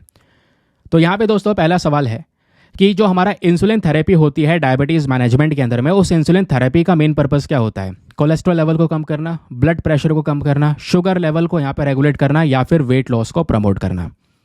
दूसरा क्वेश्चन हमारे सामने यहाँ पर यह है, आपको इसका आंसर देना है नीचे कॉमेंट सेक्शन में। ठीक है, दूसरा सवाल यहाँ पर यह है कि बताइए कौन सी कैटेगरी है, आज तो अभी हमने पढ़ा है, इसका जवाब तो आप दे पाओगे। कौन सी कैटेगरी दोस्तों आपको ऐसी देखने को मिल जाएगी जो कि नोबेल प्राइज़ में कवर नहीं होती है? इन चारों में से कौन सी ऐसी कैटेगरी जिसमें नोबेल प्राइज़ नहीं दिया जाता? क्या पीस वाले सेक्टर में नहीं मिलता, लिटरेचर में नहीं मिलता, मैथमेटिक्स में नहीं मिलता, या फिजिक्स में नहीं मिलता? बताइए इसका सही उत्तर यहाँ पर क्या होना चाहिए। अगेन बहुत ही सिंपल सा क्वेश्चन। एक और क्वेश्चन, हाँ ये इंटरेस्टिंग है और इम्पॉर्टेंट भी है, यूनिक भी है। सवाल यह है कि जो कोबाल्ट होता है दोस्तों, उसका प्राइमरीली यानी कि सबसे पहले हम कोबाल्ट का कहाँ पे यूज़ करते हैं ये बताइए। ऑप्शन नंबर ए कंस्ट्रक्शन मटेरियल के अंदर में, या बी बैटरीज एंड कैटलिस्ट में, या सी फूड प्रिजर्वेशन में, या फिर डी टेक्सटाइल मैन्युफैक्चरिंग में। आप बताइए कोबाल्ट का उपयोग कहाँ पे किया जाता है। Very very important question. फिर उसके बाद कोबाल्ट से ही रिलेटेड एक और सवाल आपके सामने है कि भाई कौन सा देश ऐसा है जो कि सबसे बड़ा प्रोड्यूसर है कोबाल्ट का? पिछले कुछ सालों में कोबाल्ट का सबसे बड़ा उत्पादक कौन रहा है? Option number A Australia, B Canada, C Democratic Republic of Congo, या फिर डी रशिया। बताइए, बहुत डिटेल से बहुत विस्तार से मैं आपको ये सब चीज़ें पढ़ा चुका हूँ, आपको जवाब देना होगा। फिर उसके बाद एक क्वेश्चन यहाँ पर ये भी है, ये भी इंटरेस्टिंग है, ये भी डिस्कस कर चुके हैं परसों के वीडियो में। क्वेश्चन ये था कि कौन से एक्ट में, कौन से कानून में जो सेंट्रल इलेक्ट्रिसिटी रेगुलेटरी कमीशन है इसको हमने स्टैब्लिश किया था, कौन से एक्ट के तहत CERC को बनाया गया? ऑप्शन नंबर ए इलेक्ट्रिसिटी एक्ट 2003, या फिर बी एनर्जी कंजर्वेशन एक्ट 2001, या फिर सी नेशनल इलेक्ट्रिसिटी पॉलिसी 2005, या फिर option number D power sector reforms act 1998। तो बताइए यहाँ पर उसका सही उत्तर क्या होना चाहिए नीचे कमेंट सेक्शन में। तो ये है दोस्तों आपके सभी क्वेश्चंस। तो चलिए मैं देखता हूँ आपने कितने क्वेश्चन के उत्तर दिए हैं और कितने सही दिए हैं। एक एक करके मैं सभी क्वेश्चन के आंसर आपको दे देता हूँ। शुरू करें आंसर देना। चलिए लिख दिया ना नीचे कमेंट सेक्शन में, वीडियो पॉज कर दो, सवाल मैंने आपको बता दिए हैं। थोड़ा टाइम आपको मिल चुका है, आराम से आंसर लिख देना। चलिए अब आंसर जानते हैं। आखिरी वाले क्वेश्चन से शुरू करते हैं। यहाँ पे पूछा गया था सेंट्रल इलेक्ट्रिसिटी रेगुलेटरी कमीशन, इसको लेकर ये जो 4 ऑप्शन है इनमें से बताओ कौन सा यहाँ पे ऑप्शन सही है। ये कमीशन कौन से एक्ट के तहत बनाया गया है? तो इसका सही उत्तर है ऑप्शन नंबर ए, इलेक्ट्रिसिटी एक्ट 2003। ये अमेंडेड एक्ट है, पढ़ाया था ना, इसके अंडर में इसको बनाया गया। फिर ये तो बहुत ही इंटरेस्टिंग सवाल था।